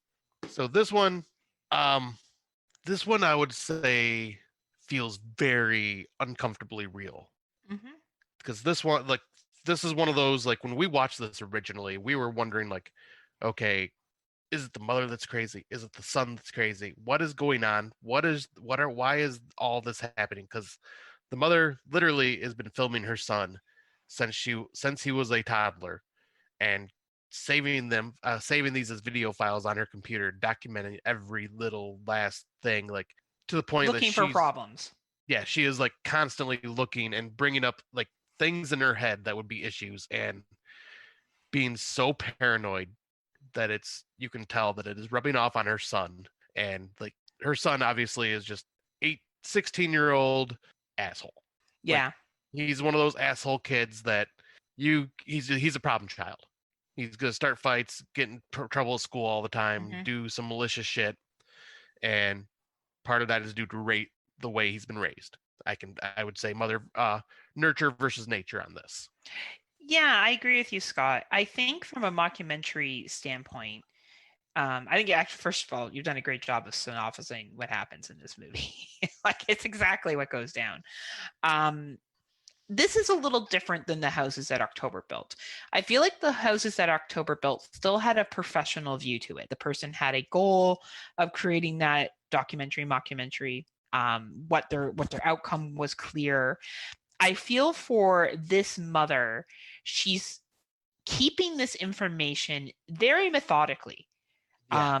Her files are saved very methodically, and it's almost like she's trying to prove a case that a school shooting that hasn't happened yet was premeditated. Yes. And justifying the signs that she saw. And it's funny because on the second view, I really saw her in a much different light. I think the filming of this the first time when you watch it favors her side of it. It does. It really does. It favors her view, which shows more that when someone's making a documentary or a mockumentary, it is favoring that person's perspective, right? Because that's why they do this. They want their view to be the one that is seen. Exactly. As a very, very, I'm not even going to call this a guerrilla. This is a homemade movie mockumentary.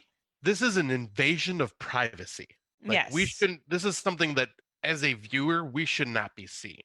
It is basically home movies that we are watching, that is telling us a story through security cameras, camcorders, hidden cameras, and Zoom calls or Skype calls of this conversation. And what I really appreciate about this film is she records a lot of stuff. She sets up cameras in one room or another, and then eventually she sets up cameras all around the house. Yep. So everything is recorded, with the exception of the washroom. So that to me was very clever because it set a stage, and it doesn't show her doing that right away. You see that she's recording when she comes home because she's found some of her property destroyed. She thinks it was her son. I do believe it was her that did it. Yep, because you find out she has a very bad drinking problem, and you see it throughout the video. Right, and you believe him on the second round when he accuses her of that. Mm-hmm. And it expands from there. Her concern expands of, she shows him getting out of the car and walking towards his friends and how normal he is. So she feels the need, or she sees him walk by a gun store as well when she's following him. So then she puts security cameras up around the house. She starts off with one in one room, but then it expands. Like, to me, there's a gradual build as to why she is adding more and more cameras and documenting this. It makes sense. Yep, What Diary of the Dead and the Bay did not do for me when it comes to mockumentary is make sense how all that footage, or why they were filming. Like, I got why that one guy, the footage came from, but it was just so cheesy and dumb at times that it just didn't make any sense to me. The Bay was great for what was happening, but it didn't make sense how that footage came together for me. Right. This makes sense how the footage comes together. That police are shifting through this laptop, trying to figure out what happened because we could suspect that she has killed herself. Yep. Or she's crazy. Not crazy. She's in a situation where her word is not being trusted because of what evidence they have found. And they're trying to piece together what led to these events. Yep, and she has everything on this computer and just so many different files organized, and like it's just like I was saying, this feels like an invasion of privacy. Like, this is something that us as viewers should not be seeing, because this child does not want to be filmed, and you're seeing like his most intimate moments of him like acting out and acting like a monster. You see her in her most intimate moments as well, where that is her downfall in this story, is that she's trying to play this out like this is all her son, but her own filmmaking and obsession with capturing everything shows some of the stuff that is causing even some more of these issues herself. And you don't necessarily feel like her son is completely innocent. No. He definitely does things that are inappropriate and violent, and him freaking out over his PlayStation being taken. Yep. I could see with you constantly feeling like you have to caregive for your alcoholic mother, who's obviously mentally unstable, and then she takes away your PlayStation and you fucking lose it because you're 16 years old and you put up with this shit for so long. That must be exhausting. Yeah. Right. But the way he reacts is just kind of like almost everything is taking up to 11 when he like reacts. Yes. And you question when things escalate, and he finds out that she's been recording him and believes that he is a sociopath, psychopath. He's hurt, and he sets up recordings of her and tries to get her to admit to things. You find out that she had a brother that was involved in murders and shit like that. And this, when it comes to the filmmaking, like he makes, he locks her in a room, but he sets up all these cameras around her to like, yeah. And then also sets up a camera in his room so where they can communicate to each other. Yeah. And he tries to get her to admit to things and kind of convinces, like, he has this Nazi fucking gas mask that he buys because she thinks that racism is one of the things of being a sociopath or psychopath. So he's playing it all up. It gets to a point where she self-harms. He freaks out. She kills him.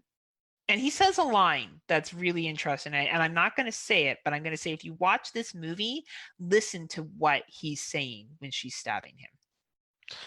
Listen very carefully to it. Mm-hmm. Because I think it really, this is a movie that definitely on second time watch, you're like, oh, fuck. Yeah. Right? Yeah. Yeah. So anyway, the ending of that, and then you realize that he was just, pissed, and she finds another video of him being like, it's all over. Like, I was just really mad. I can't believe you would do that.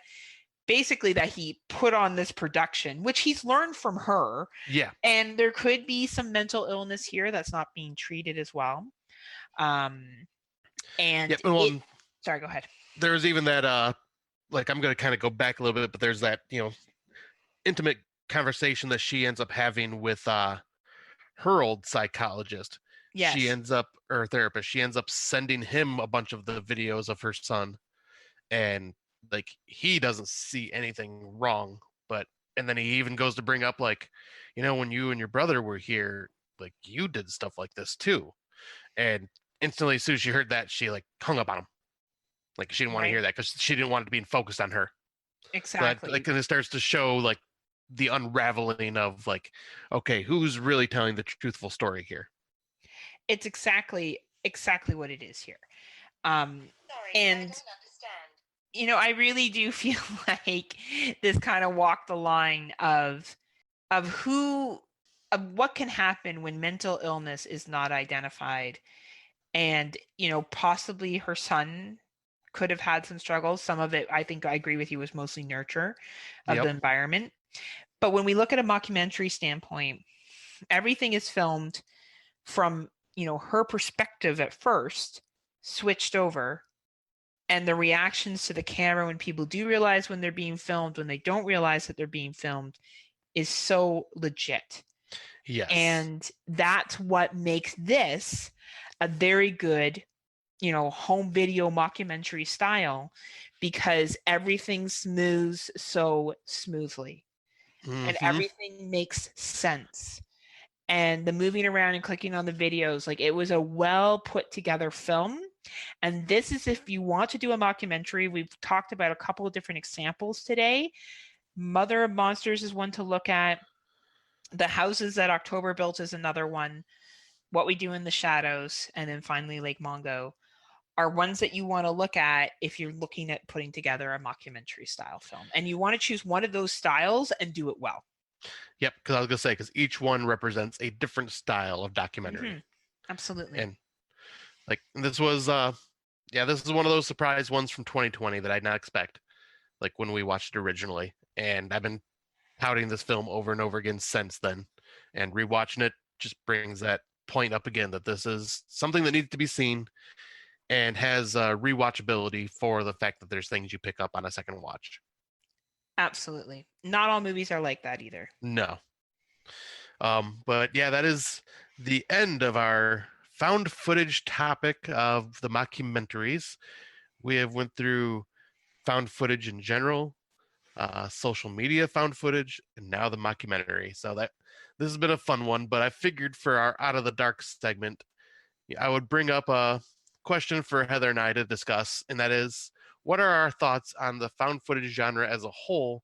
Because when we first started this, we even talked about how we were not the biggest fans of this genre. And I'm just kind of curious to see, like, because we watched a lot of films during this time of this genre. So I'm kind of curious just to see how everything, like, plays out for both of us. Like, and I'll give Heather a break because she's done a lot of talking right now. So I'll do a little bit myself. But I'll start off and say, I hated found footage. At first, I couldn't stand any film that did it. But honestly, the more I'm watching, the more I love it. I still have my issues.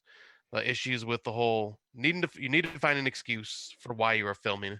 And a lot of the low budget found footage films, like that found footage 3D movie, the director in that said it perfectly. Oh, we don't need an excuse. The audience is too dumb to really notice that.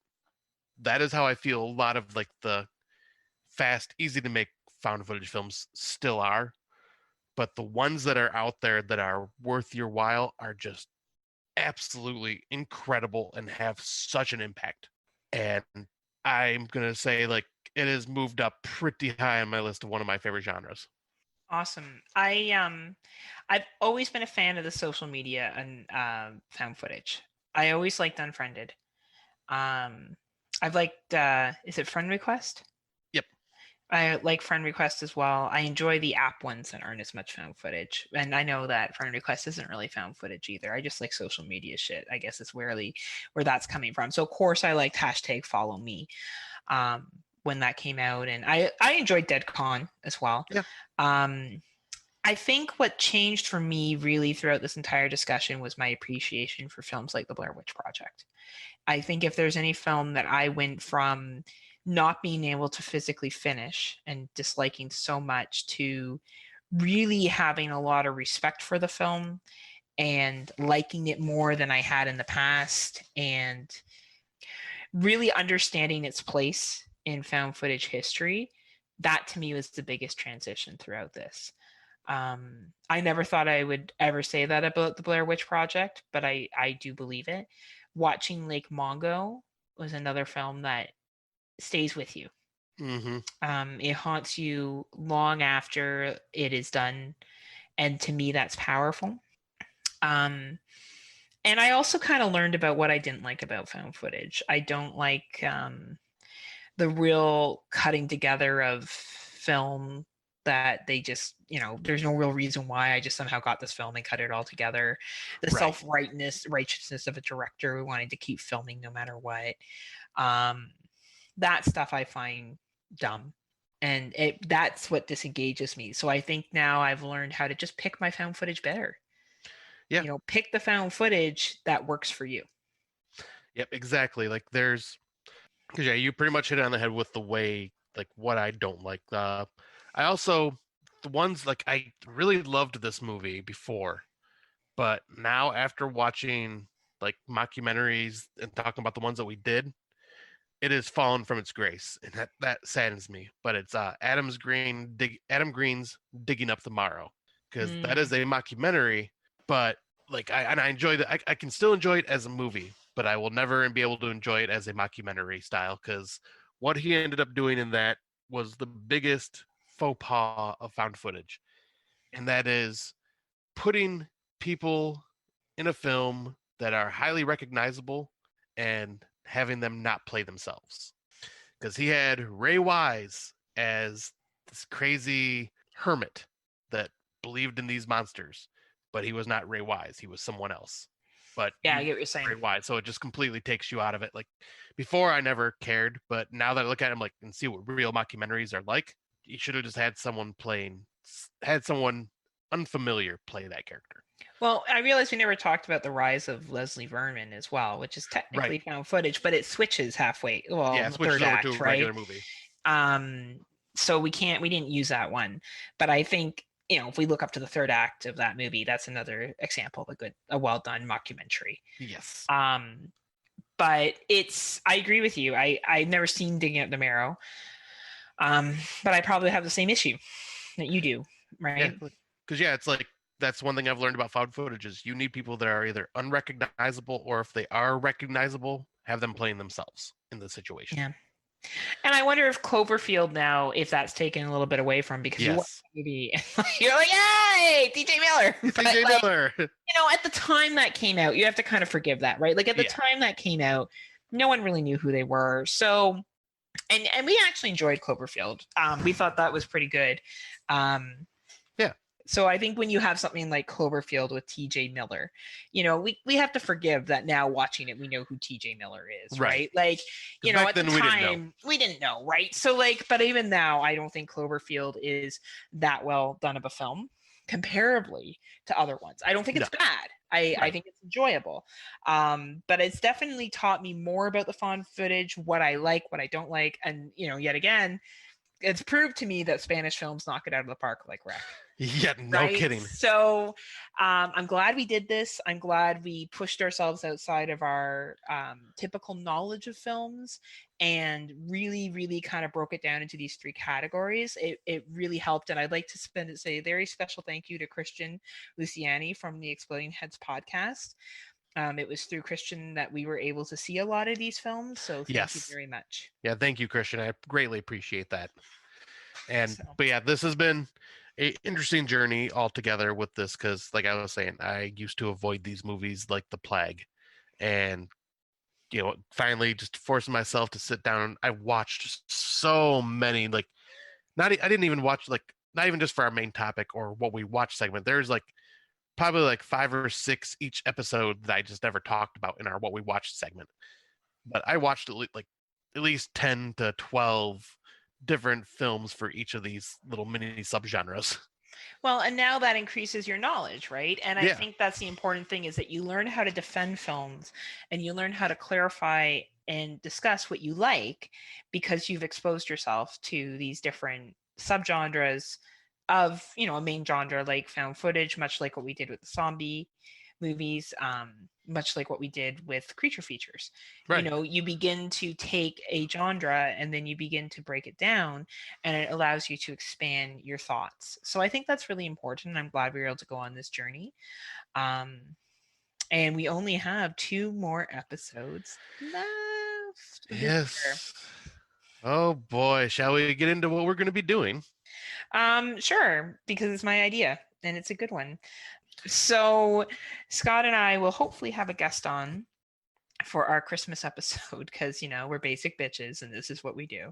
We're going to do a Christmas theme horror episode because all Scott's likes is Christmas. I mean horror, and he doesn't like Christmas, so we have to.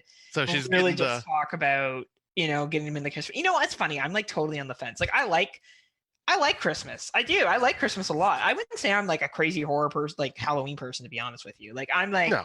I really like Halloween, but I also really enjoy Christmas. I feel like it is possible to like both. Yep. And you can combine both. Yeah, exactly. Is The Nightmare Before Christmas for a reason. Exactly. And there is Gremlins and other films that we will be talking about next episode. Well, you can argue that the original Christmas Carol is kind of fucking freaky. Yeah. Like when they get to the third ghost of Christmas fucking future, and it's like the Grim Reaper dude, and he's like, "You're gonna fucking die, Scrooge." Like it's intense. It really is. That's scary.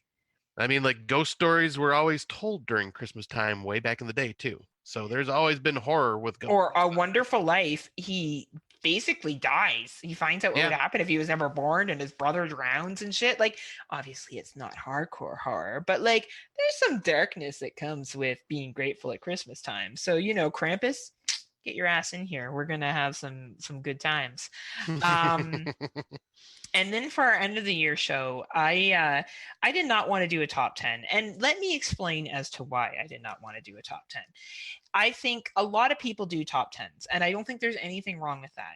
But as a listener, I get tired of hearing the same movies over and over again, because generally speaking, unless you're Vin from the horror, the horror Watching Around Table, or the horror cast, or Mark Nato, most people have all seen the same movies. They are the only people that I have ever listened to that I've been like, oh, what's that film? Don't know what that film is, right?